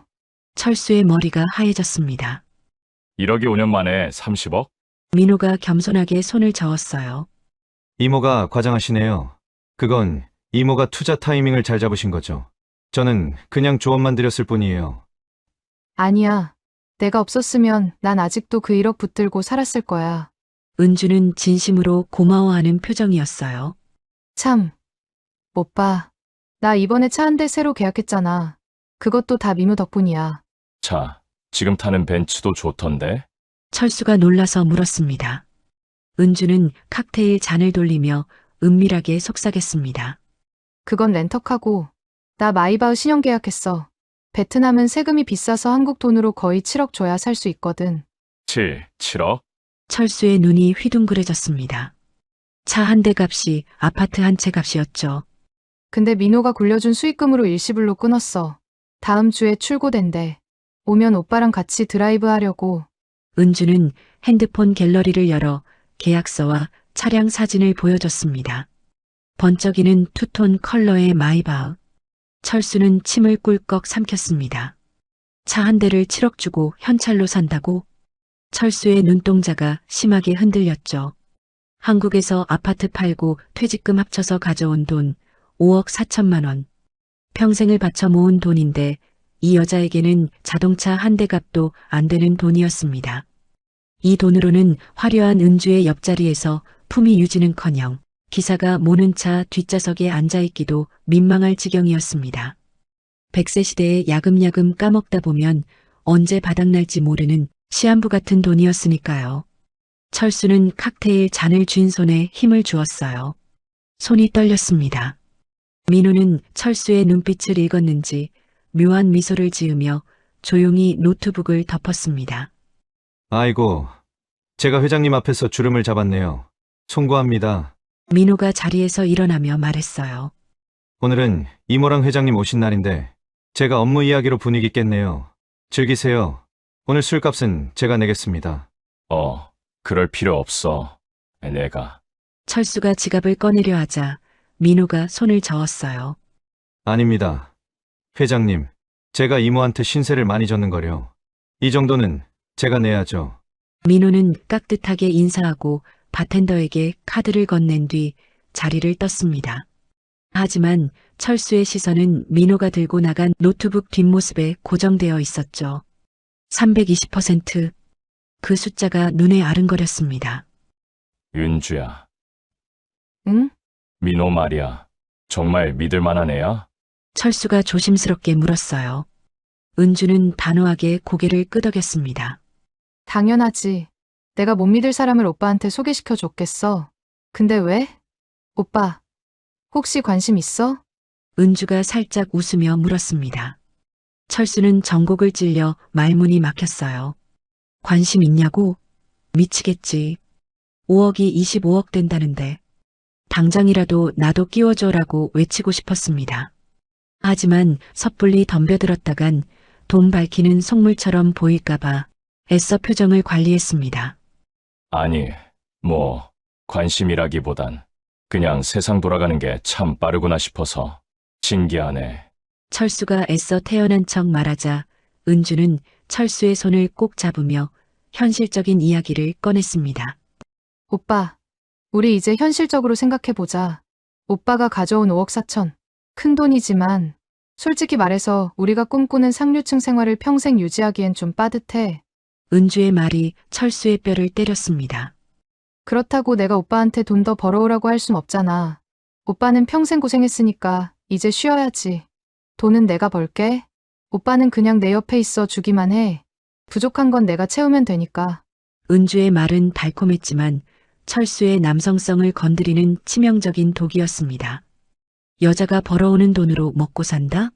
기둥서방처럼? 철수의 자존심이 용납하지 않았죠.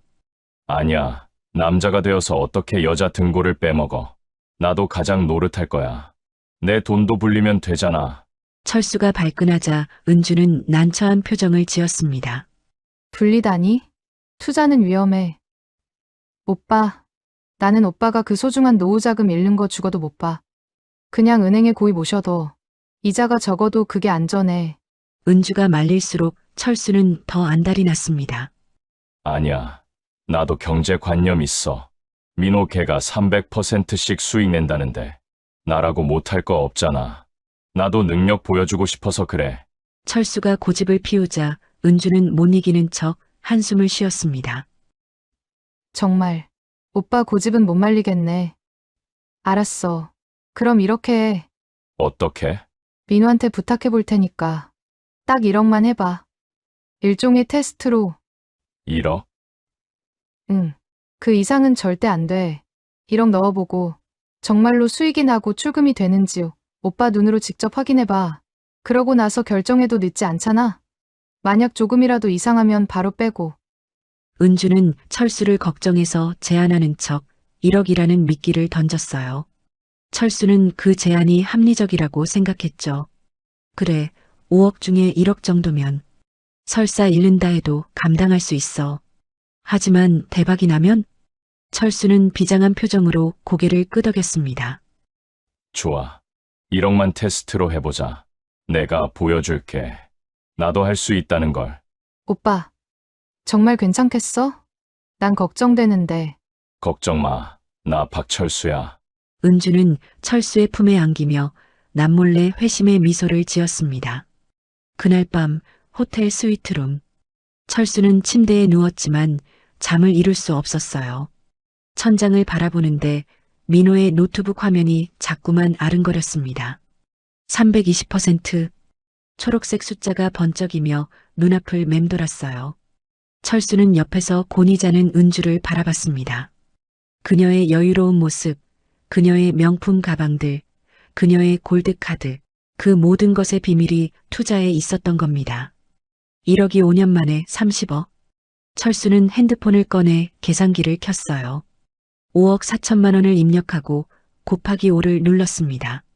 27억. 화면에 뜬 숫자를 보자 철수의 손이 떨렸어요. 27억이면 요즘 금리로 따져도 은행 이자만 한 달에 7,800만 원은 좋게 나오겠는데?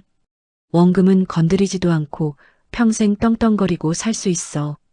평생 놀고 먹어도 되잖아. 철수의 머릿속 계산기가 미친 듯이 돌아가기 시작했어요. 이성은 위험하다고 속삭였지만 욕심은 기회다라고 외쳤습니다. 그리고 철수는 이미 결정을 내리고 있었죠. 본인도 모르게 탐욕이라는 이름의 악마가 철수의 귀에 대고 속삭이고 있었습니다. 기회야. 박철수. 이건 내 인생 마지막 기회야. 67살에 다시 시작하는 인생인데 쥐꼬리 이자 받으며 살 거야? 아니면 떡하니 부자 되어서 은주 옆에 당당하게 설 거야? 그날 밤 철수는 알지 못했습니다. 자신이 지금 돼지우리로 걸어 들어가고 있다는 것을, 그리고 은주와 민호가 지금 이 순간 돼지가 살이 오를 때까지 정성껏 사료를 주고 있다는 것을 말이에요. 다음 날 오전 호텔 로비 라운지. 어젯밤 27억 상상의 잠을 설쳤지만 피곤하기는커녕 정신이 맑았습니다. 잠시 후 민호가 노트북 가방을 메고 나타났어요. 회장님, 이모, 안녕하셨습니까? 민호가 정중하게 인사하고 자리에 앉았습니다. 그는 노트북을 펼치며 은주를 힐끔 쳐다봤어요. 회장님, 정말 괜찮으시겠어요? 이모가 회장님 돈 잃으면 절대 안 된다고 신신당부하셔서 제가 좀 부담스럽네요. 민호가 난처한 듯 머뭇거리자 철수가 나서서 손을 저었습니다. 아니야. 은주가 걱정이 많아서 그래. 내가 하자고 한 거야. 나도 경제관념 확실한 사람이야. 은주가 철수의 팔을 잡으며 거들었습니다.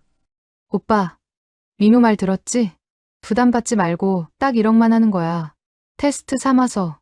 만약 수익 안 나거나 불안하면 바로 빼는 거다. 약속해. 알았다니까.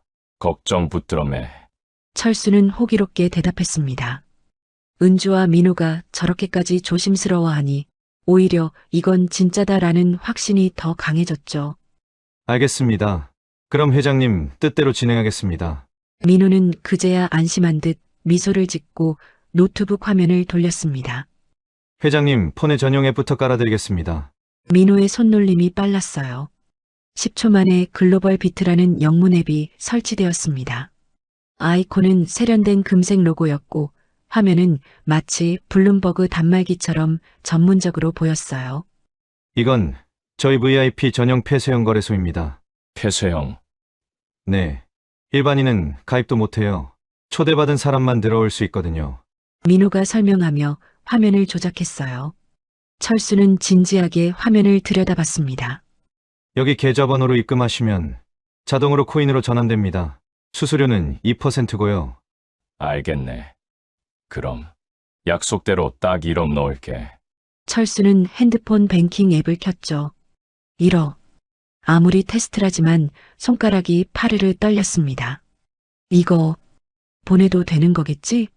철수가 망설이자 옆에 있던 은주가 걱정스런 목소리로 말했습니다. 오빠, 손 떨리네. 정 불안하면 관두자. 1억이 푼돈도 아니고. 은주의 그 말이 오히려 철수의 오기를 건드렸습니다. 아니야. 누가 불안하대? 그냥 금액이 커서 한 번 더 확인한 거야. 철수는 눈을 질끈 감고 이체 실행 버튼을 눌렀어요. 띠링! 민호의 노트북 화면에 입금 내역이 즉시 반영되었습니다. 네. 확인했습니다. 1억 입금되셨고요. 회장님, 계정 바로 활성화해드리겠습니다. 민호가 철수의 핸드폰 앱을 켰어요. 화면에 숫자가 떴습니다. 자, 이제 회장님이 직접 코인을 사고 파실 수 있어요. 근데 제 추천은 이 오토 트레이딩 기능을 켜시는 겁니다. AI가 자동으로 단타 매매를 해줘요. 회장님이 일일이 차트 보시느라 밤샐 필요 없습니다. 오, 그게 편하겠네. 철수가 고개를 끄덕이자 민호가 스위치를 켰습니다. 자, 이제 시작입니다. 회장님, 결과는 내일 아침에 확인해 보세요. 너무 자주 들여다보시면 스트레스만 받으니까요. 민호는 노트북을 덮으며 여유롭게 웃었죠. 그럼 저는 이만 가보겠습니다. 회장님, 투자의 세계에 오신 걸 환영합니다. 은주가 철수의 어깨를 두드렸어요. 오빠, 마음 편히 가져. 1억 날려도 우리 먹고 사는데 지장 없으니까. 그래, 알아. 재미로 하는 거야. 철수는 태연한 척했지만 손은 계속 핸드폰을 만지작거리고 있었어요. 다음 날 아침, 철수는 눈을 뜨자마자 베개 밑에 넣어둔 핸드폰을 집어들었습니다. 심장이 미친 듯이 두근거렸어요. 떨리는 손으로 앱을 켰습니다. 화면이 로딩되는 2초가 2년처럼 느껴졌죠. 그리고 숫자가 떴습니다. 수익금 3,500만 원. 철수는 눈을 의심했죠. 0의 개수를 다시 세어봤습니다. 1, 10, 100, 1000만. 1000만? 3,500만 원. 하룻밤 사이에 웬만한 사람 연봉을 번 거였어요. 철수는 숨이 턱 막혀 비명조차 나오지 않았습니다. 으아, 하악. 철수는 괴성을 질렀어요. 옆에서 자던 은주가 깜짝 놀라 벌떡 일어났습니다. 오빠, 왜 그래? 무슨 일이야? 돈 잃었어? 은주야, 이거 봐. 빨리 이거 좀 봐봐. 철수는 핸드폰을 은주의 코앞에 들이밀었어요. 손이 덜덜 떨리고 있었죠. 1억이 1억 3,500이 됐어. 하루 만에 3,500을 벌었다고. 은주는 잠이 덜 깬 눈을 비비며 화면을 보더니 입을 다물지 못했습니다. 물론 연기였지만요. 헐, 대박. 진짜네. 35%? 오빠, 이거 실화야? 그러게. 민호 그 친구 진짜 천재네. 와, 세상에. 철수는 침대에서 뛰어내려 방 안을 방방 뛰어다녔습니다. 35년 동안 상사 눈치 보며 야근하고 주말 반납해가며 벌었던 돈이 얼마나 하찮게 느껴지던지요. 그날 하루 종일 철수는 10분마다 앱을 확인했습니다. 숫자는 실시간으로 변했어요. 마치 살아있는 생명체처럼. 철수는 그 숫자들을 보며 희열을 느꼈습니다. 이게 금융의 세계구나. 내가 왜 평생 월급만 받으며 살았을까? 3일 후, 철수는 아침 7시에 눈을 떴어요. 제일 먼저 한 일은 역시 앱 확인이었습니다. 평가액 2억 350만 원. 수익률 103.5%. 더블이다. 철수의 손이 떨렸어요. 1억이 2억이 된 겁니다. 3일 만에 평생을 바쳐 모은 퇴직금 수준의 돈이 3일 만에 복사가 된 겁니다. 그런데 문득 불안한 의심이 들었어요. 이게 진짜일까? 그냥 화면에만 찍히는 가짜 숫자 아니야? 철수는 앱 화면을 이리저리 만졌습니다. 하단에 출금하기 버튼이 보였어요. 그래, 빼보자. 내 통장에 돈이 꽂혀야 진짜지. 철수는 망설이다가 버튼을 눌렀습니다. 철수는 5천만 원을 입력했어요. 그리고 자신의 계좌번호를 적었죠. 출금 신청이 완료되었습니다. 5분 내로 입금됩니다. 1분, 2분, 3분. 등줄기에 식은땀이 흘렀습니다. 안 들어오면 어쩌지? 사기인가? 그리고 4분 30초쯤. 띠링. 입금 5천만 원. 철수는 통장 잔액을 보고 입이 떡 벌어졌어요. 진짜였습니다. 가짜 숫자가 아니라 진짜 현금 5천만 원이 통장에 꽂혔습니다. 이건 진짜다.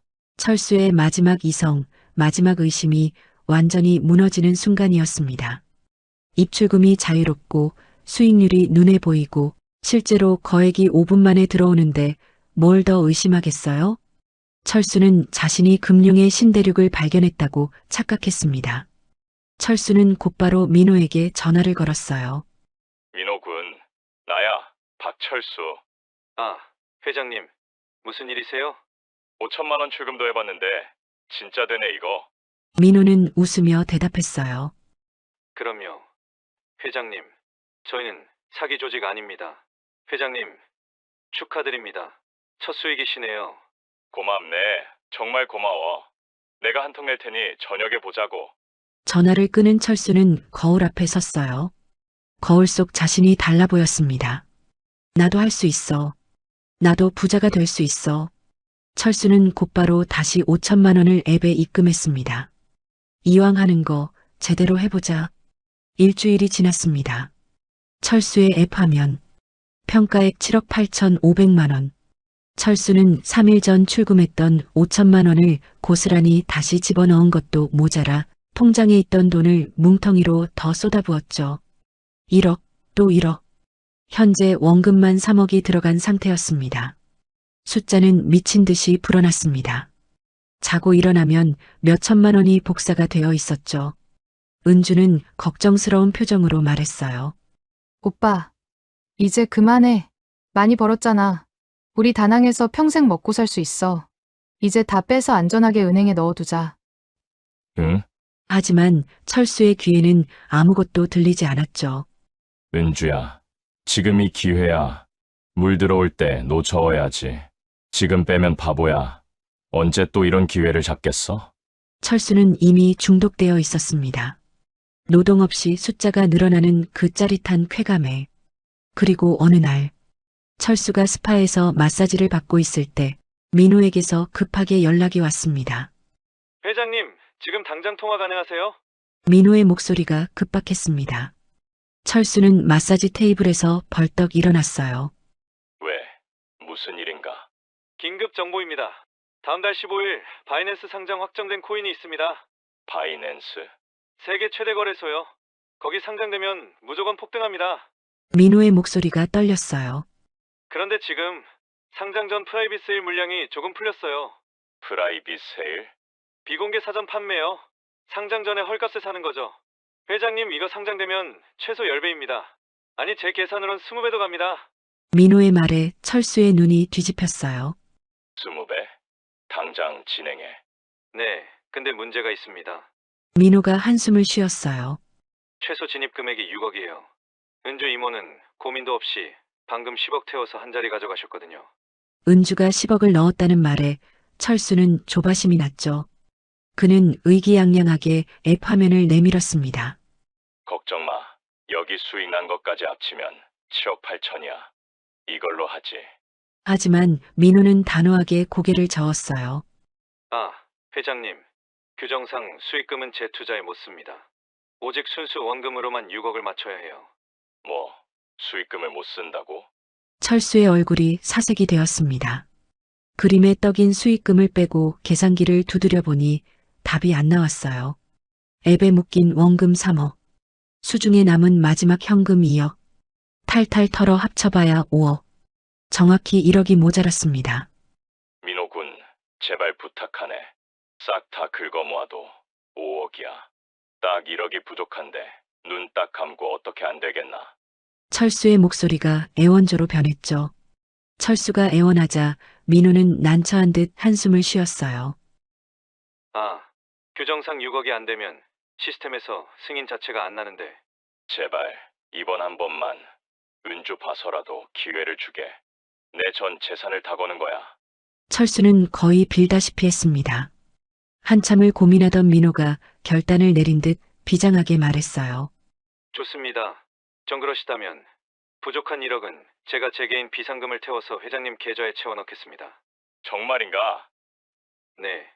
대신 나중에 수익 나면 저한테 수수료 20% 따로 챙겨주셔야 합니다. 그리고 이건 회장님이니까 목숨 걸고 해드리는 겁니다. 고맙네.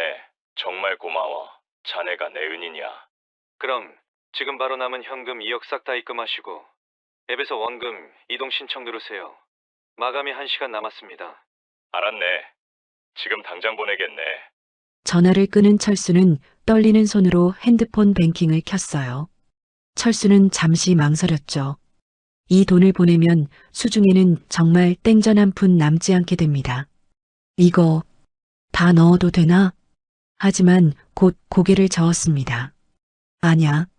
이게 마지막 기회야. 민호가 자기 돈 1억까지 태워줬잖아. 이건 무조건 되는 판이야. 철수는 민호가 알려준 법인 계좌로 2억 원을 이체했습니다. 수중의 돈은 이제 영원. 잠시 후 화면에 화려한 폭죽이 터졌습니다. 6억 승인 완료. 상장일 4월 15일. 철수의 입가에 환희의 미소가 번졌어요. 그것이 지옥행 급행열차 티켓인 줄도 모른 채 이제 곧 나는 100억대 부자가 된다. 철수는 은주에게 달려가 소식을 전했어요. 은주야, 나 프라이빗 세일 들어갔어. 민호가 자기 돈까지 보태줬다고.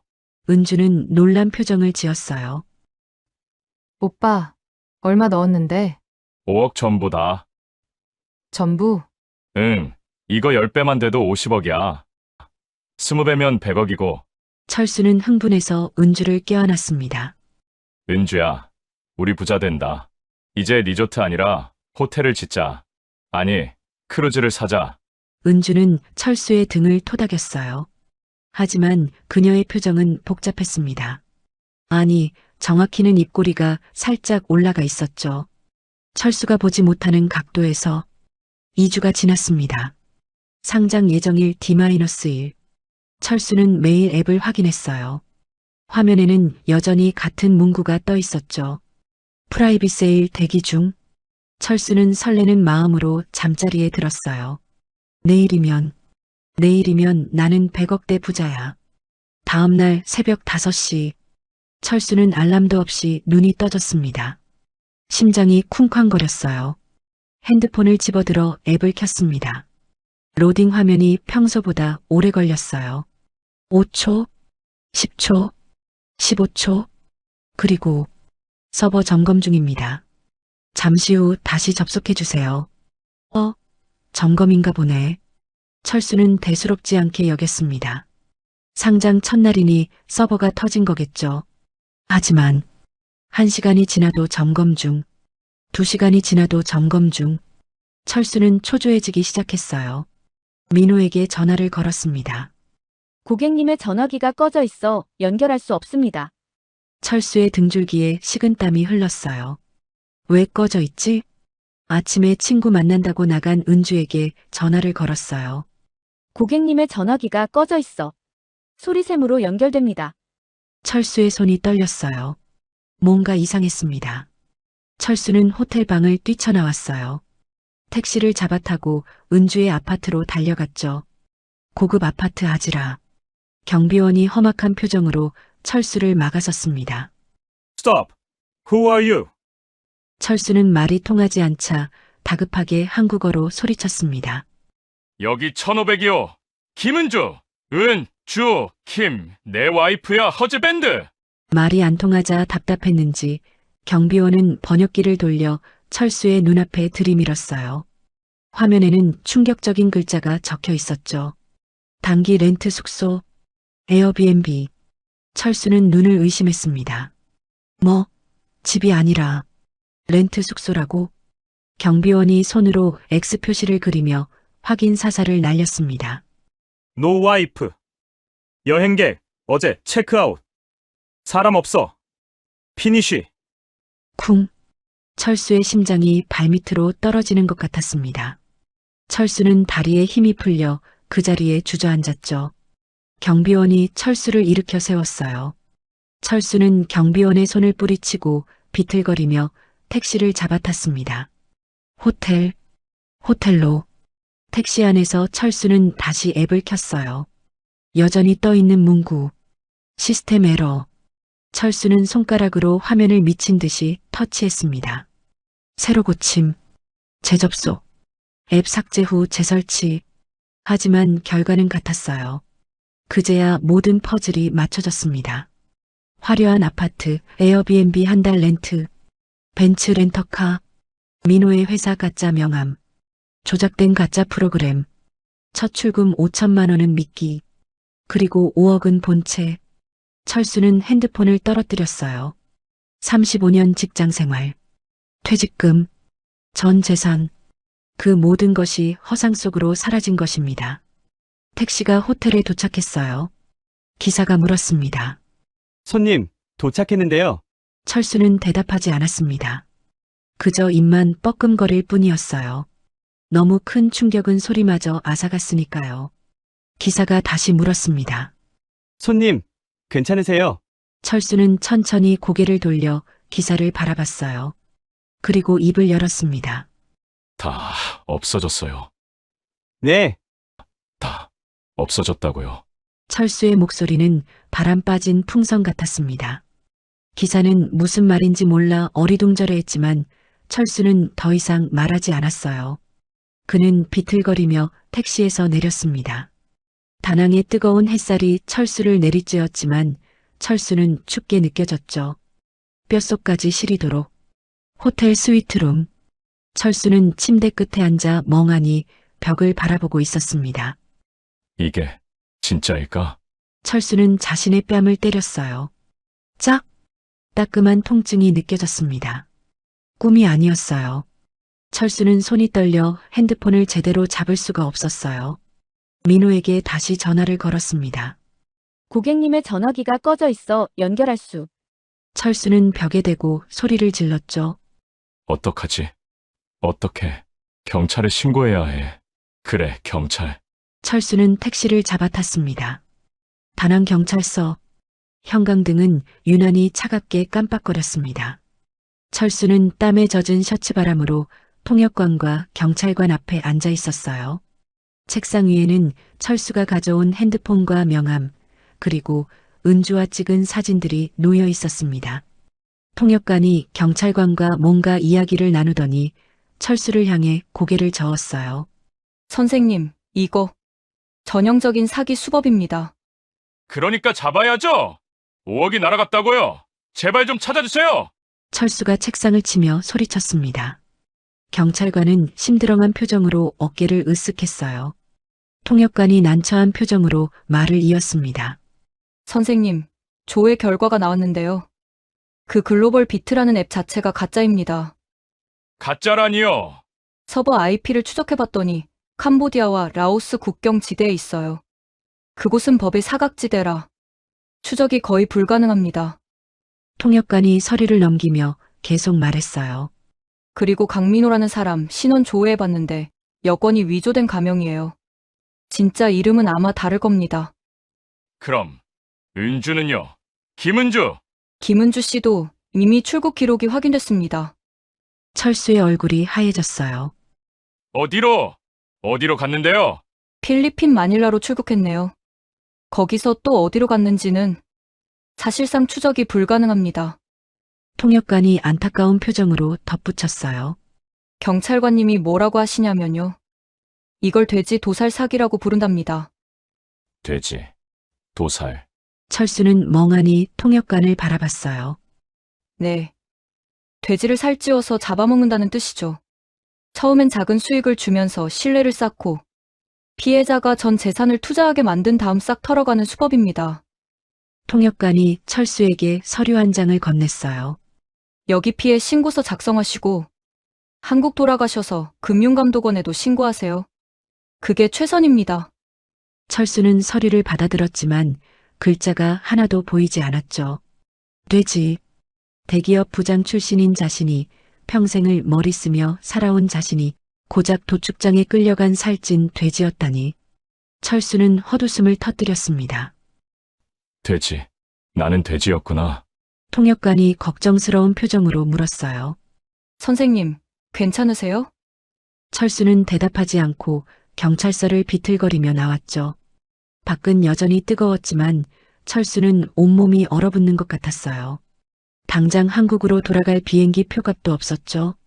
철수는 은주에게 잘 보이려 샀던 롤렉스를 전당포에 50만 원 헐값에 넘겼습니다.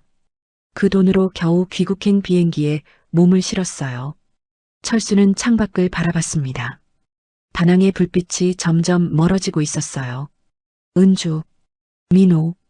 철수는 주먹을 불끈 쥐었습니다. 하지만 이내 힘이 풀렸어요.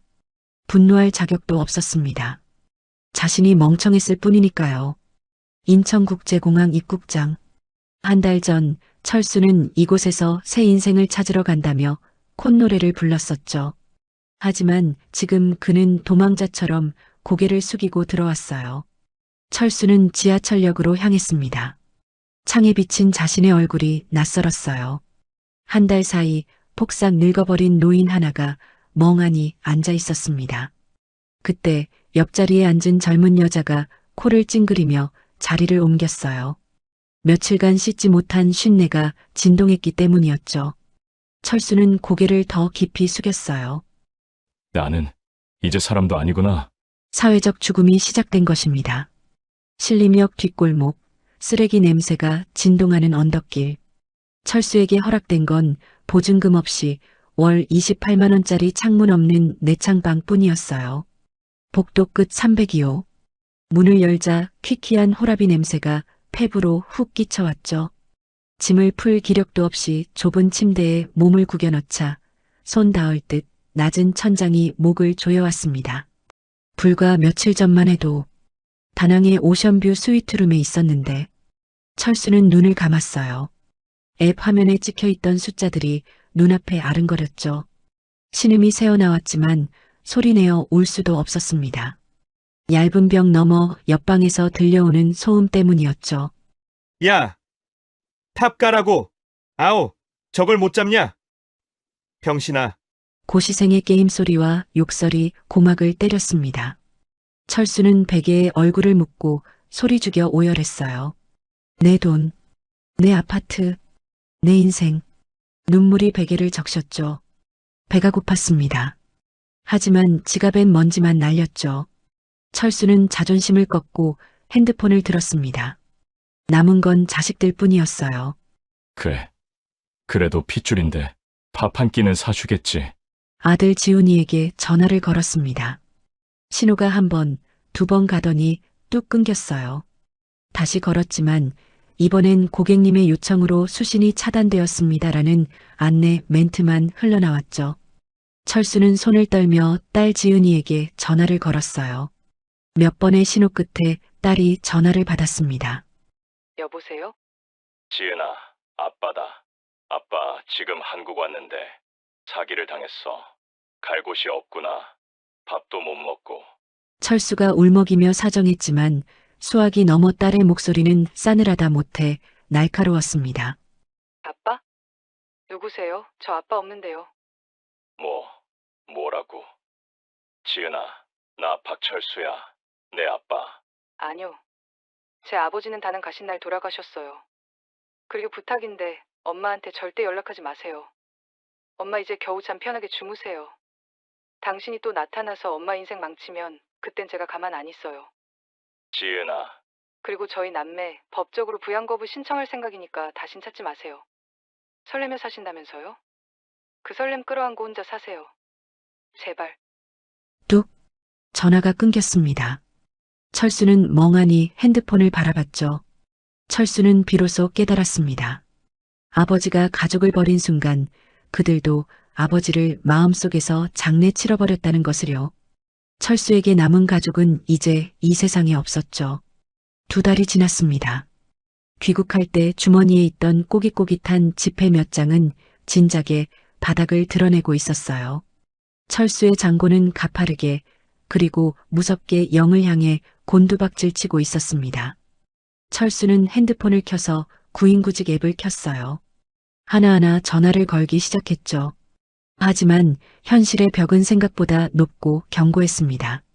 여보세요? 경비 구하신 데서. 이수증 있으세요? 신임경비 교육 이수증 없으면 면접 못 봅니다. 여보세요? 택배 상하차 구하신 데서. 아이고, 어르신. 만 65세 넘으셨죠? 산재 보험 가입이 안 돼서 현장에서 안 써줘요. 다치면 큰일 나니까. 철수는 자존심을 버리고 매달렸지만 세상은 준비되지 않은 67세 노인을 그 어디에서도 받아주지 않았습니다. 왕년의 대기업 부장 박철수는 이제 사회의 시스템 밖으로 밀려난 철저한 무능력자가 되어 있었습니다. 일주일 후 철수가 겨우 구한 일은 전단지 배포 아르바이트였어요. 사장은 철수에게 전단지 뭉치를 던져주며 경고했습니다. 어르신, 요즘 아파트 보안 빡센 거 알죠? 경비한테 걸리면 우리 가게 벌금 물어요. 절대 걸리지 말고 주민들 들어갈 때 쓱 따라 들어가세요. 꼭대기층부터 계단으로 내려오면서 붙이는 겁니다. 엘리베이터 타면 걸려요. 네, 알겠습니다.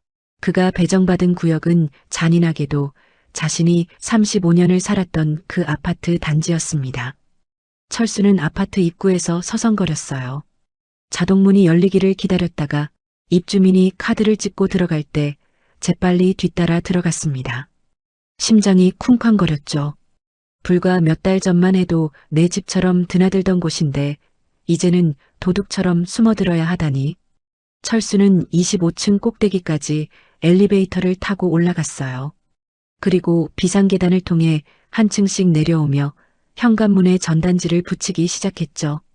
25층, 24층, 23층. 무릎이 비명을 지르고 땀이 비오듯 쏟아졌지만 쉴 수 없었죠. 센서 등이 켜질 때마다 누군가 나올까봐 조마조마했습니다. 그러다 10층쯤 내려왔을 때였어요. 철컥. 현관문이 열리더니 쓰레기 봉투를 든 젊은 남자가 나왔습니다. 철수와 눈이 딱 마주쳤죠. 아저씨 뭐예요? 아, 그게 전단지 좀. 아니, 외부인이 여기 어떻게 들어왔어요? 경비실이죠? 남자는 바로 인터폰을 눌렀습니다. 잠깐만, 젊은 양반. 한 번만 봐줘요. 나도 옛날에 여기 살던 사람이야. 철수가 애원했지만 소용없었죠. 곧이어 경비원이 뛰어 올라왔습니다. 아저씨 뭐예요? 어떻게 들어왔어요? 경비원이 철수의 팔을 거칠게 낚아챘어요. 아이고, 놓으세요. 이거 놔. 내 발로 나간다니까. 철수가 팔을 뿌리치려 안간힘을 썼지만 경비원의 힘을 당해낼 재간이 없었습니다. 내가 여기 35년 산 사람이야. 백오동 박 부장이라고. 내가 내 집도 마음대로 못 와? 철수는 마지막 남은 자존심을 쥐어짜 소리쳤습니다. 하지만 돌아온 건 경비원의 싸늘한 비웃음뿐이었습니다. 박 부장은 무슨. 지금은 그냥 주거 침입자예요. 경찰 부르기 전에 조용히 따라와요. 철수는 양팔을 붙들린 채 1층 로비로 질질 끌려 나왔습니다. 지나가던 입주민들이 혀를 차며 쳐다봤죠. 어휴, 노인네가 웬 주거 침입이야? 저런 사람들 때문에 아파트값 떨어진다니까. 철수는 얼굴이 화끈거려 견딜 수가 없었습니다. 도망치듯 아파트 단지 상가 쪽으로 뛰어나왔어요. 숨을 헐떡이며 상가 화단에 주저앉았죠. 비참함에 눈물이 핑 돌았어요. 그때였습니다. 바로 옆 1층 브런치 카페 테라스에서 익숙한 웃음소리가 들렸어요. 하하, 정말 얘도 참. 철수는 고개를 들었습니다. 투명한 유리난간 너머 전부인 미숙이 우아하게 커피를 마시고 있었습니다. 그녀의 앞에는 먹음직스러운 샌드위치와 샐러드가 놓여 있었죠. 철수는 전봇대 뒤로 몸을 숨겼습니다. 배에서 꼬르륵 소리가 났죠. 미숙이 남긴 샌드위치 한 조각이 다낭 5성급 호텔에서 먹던 랍스터보다 더 귀하고 간절해 보였습니다. 가장 비참한 순간, 가장 행복한 전 부인을 목격한 철수. 미숙이한테 연락해볼까? 철수는 자존심이고 뭐고 다 버리기로 했습니다. 살아야 했으니까요. 떨리는 손으로 핸드폰을 꺼냈어요. 미숙의 번호를 눌렀습니다. 테라스 너머로 미숙이 핸드폰을 확인하는 모습이 보였어요. 그녀는 화면을 보더니 미간을 찌푸렸죠. 하지만 전화를 받았어요. 여보세요? 미숙의 목소리는 차가웠습니다. 이수가, 나야, 철수. 철수의 목소리는 갈라져 있었죠. 미숙은 잠시 침묵하더니 마치 잡상인 대하듯 건조하게 대꾸했습니다. 누군지 알아요. 액정의 전 남편이라고 뜨길래 안 받을까 하다가 혹시 죽었다는 소식인가 해서 받았어요. 철수는 눈물을 참으며 말했어요. 이수가, 나 좀 도와줘. 나 지금 밥 먹을 돈도 없어. 다 사기였어. 그놈들한테 다 털리고 지금 고시원에 있어. 고시원요? 미숙의 목소리에는 감정이 없었습니다. 응, 나 정말 죽을 것 같아. 한 번만 도와주라. 내가 죽을 죄를 지었어. 미안해. 정말 미안해. 철수는 엉엉 울기 시작했어요. 상가 앞 길거리에서 전단지를 든 채로. 하지만 미숙의 목소리에는 동정심이라곤 한 방울도 없었죠. 그래서요? 뭐? 철수는 귀를 의심했습니다. 그래서 나한테 왜 전화한 거냐고요? 미숙의 목소리는 얼음장 같았어요. 당신이 선택한 거잖아요. 전 재산 들고 가서 그 운명이라는 여자랑 보란 듯이 설레며 살겠다고 큰 소리 치고 갔잖아요. 왜 이제 와서 나한테 징징거려요? 미숙아, 제발. 우리 35년 부부였잖아. 정이라는 게 있잖아. 철수가 애원했어요. 하지만 미숙은 비웃듯 말했습니다. 정, 그 정, 당신이 이혼 도장 찍고 나갈 때 다 가져갔어요. 당신 기억 안 나요?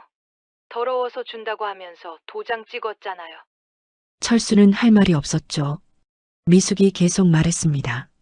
그리고 박철수 씨, 아직 모르시나 본데 나 당신 덕분에 아주 풍족해요. 그게 무슨 소리야?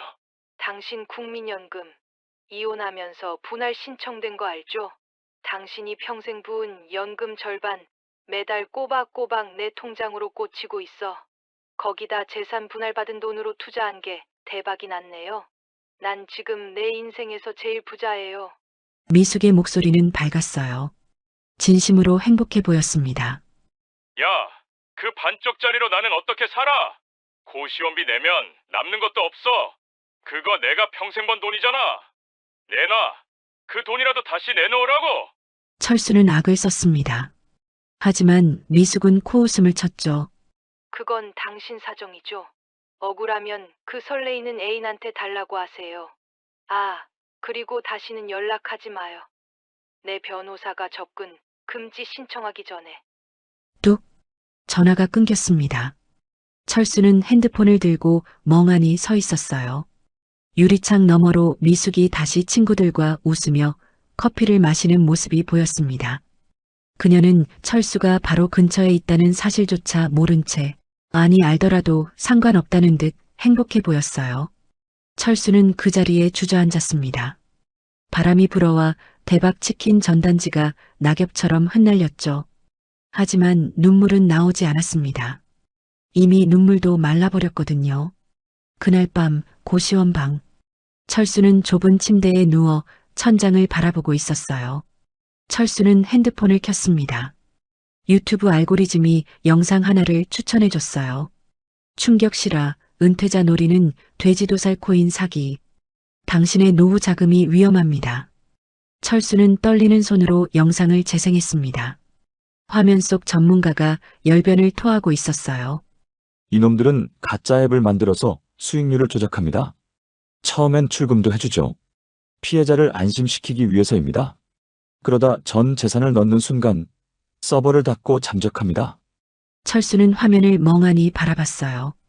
댓글 창이 보였습니다. 욕심이 과하면 화를 부르지 크크. 늙어서 코인이 뭔지도 모르면서 덤비니까 당하지. 꼭 사기꾼들 배 터지겠네. 철수는 핸드폰을 던졌어요. 핸드폰이 벽에 부딪히며 바닥에 떨어졌습니다. 철수는 베개에 얼굴을 묻고 소리를 질렀어요. 그리고 자신의 처지를 되돌아봤습니다. 남은 재산 없음, 가족 없음, 친구 없음, 돌아갈 집 없음. 옆방에서 다시 게임 소리가 들려왔습니다. 아, 다 죽었네. 게임 오버야, 게임 오버. 고시생의 짜증 섞인 목소리였어요. 철수는 쓴웃음을 지었습니다. 그래, 게임 오버다. 철수는 손으로 자신의 가슴을 짚었어요. 쿵, 쿵, 쿵. 심장이 불규칙하게 뛰고 있었습니다. 문득 가슴 한쪽이 묵직하게 조여왔죠. 스트레스 때문인지 화병 때문인지 심장이 제멋대로 뛰기 시작했습니다. 철수는 가슴을 움켜쥐었어요. 통증이 밀려왔습니다. 그때 다낭으로 떠날 때 외쳤던 말이 떠올랐습니다.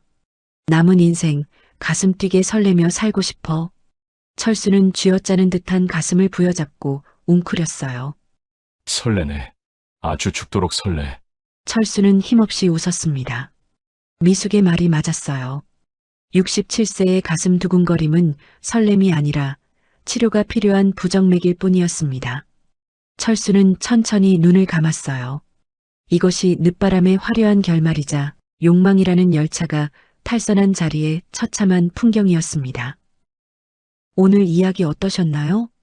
스스로를 로맨스 드라마의 주인공이라 믿었던 남자의 말로 참으로 비참했습니다. 지금 차가운 고시원 방에서 그가 사무치게 그리워하는 건 화려한 다낭의 밤이 아니라 자신이 그토록 무시했던 삼식이 밥상일지도 모릅니다. 그런데 문득 이런 생각이 듭니다. 만약 박철수 씨가 60대 노인이 아니라 30대 청춘이었다면 어땠을까요? 30대의 무모함은 때로는 낭만이라는 이름으로 용서받지만 60대의 무모함은 추태라는 이름으로 단죄받아야만 하는 걸까요? 죽을 때까지 가슴 뛰고 싶은 마음. 인간의 그 뜨거운 본능에도 유효기간이라는 게 있는 걸까요? 나이에 따라 달라지는 설렘의 무게에 대해 여러분의 깊이 있는 생각을 댓글로 남겨주세요. 끝까지 시청해 주셔서 감사합니다. 구독과 좋아요는 다음 영상을 제작하는 큰 힘이 됩니다. 지금까지 인생의 후반전이었습니다.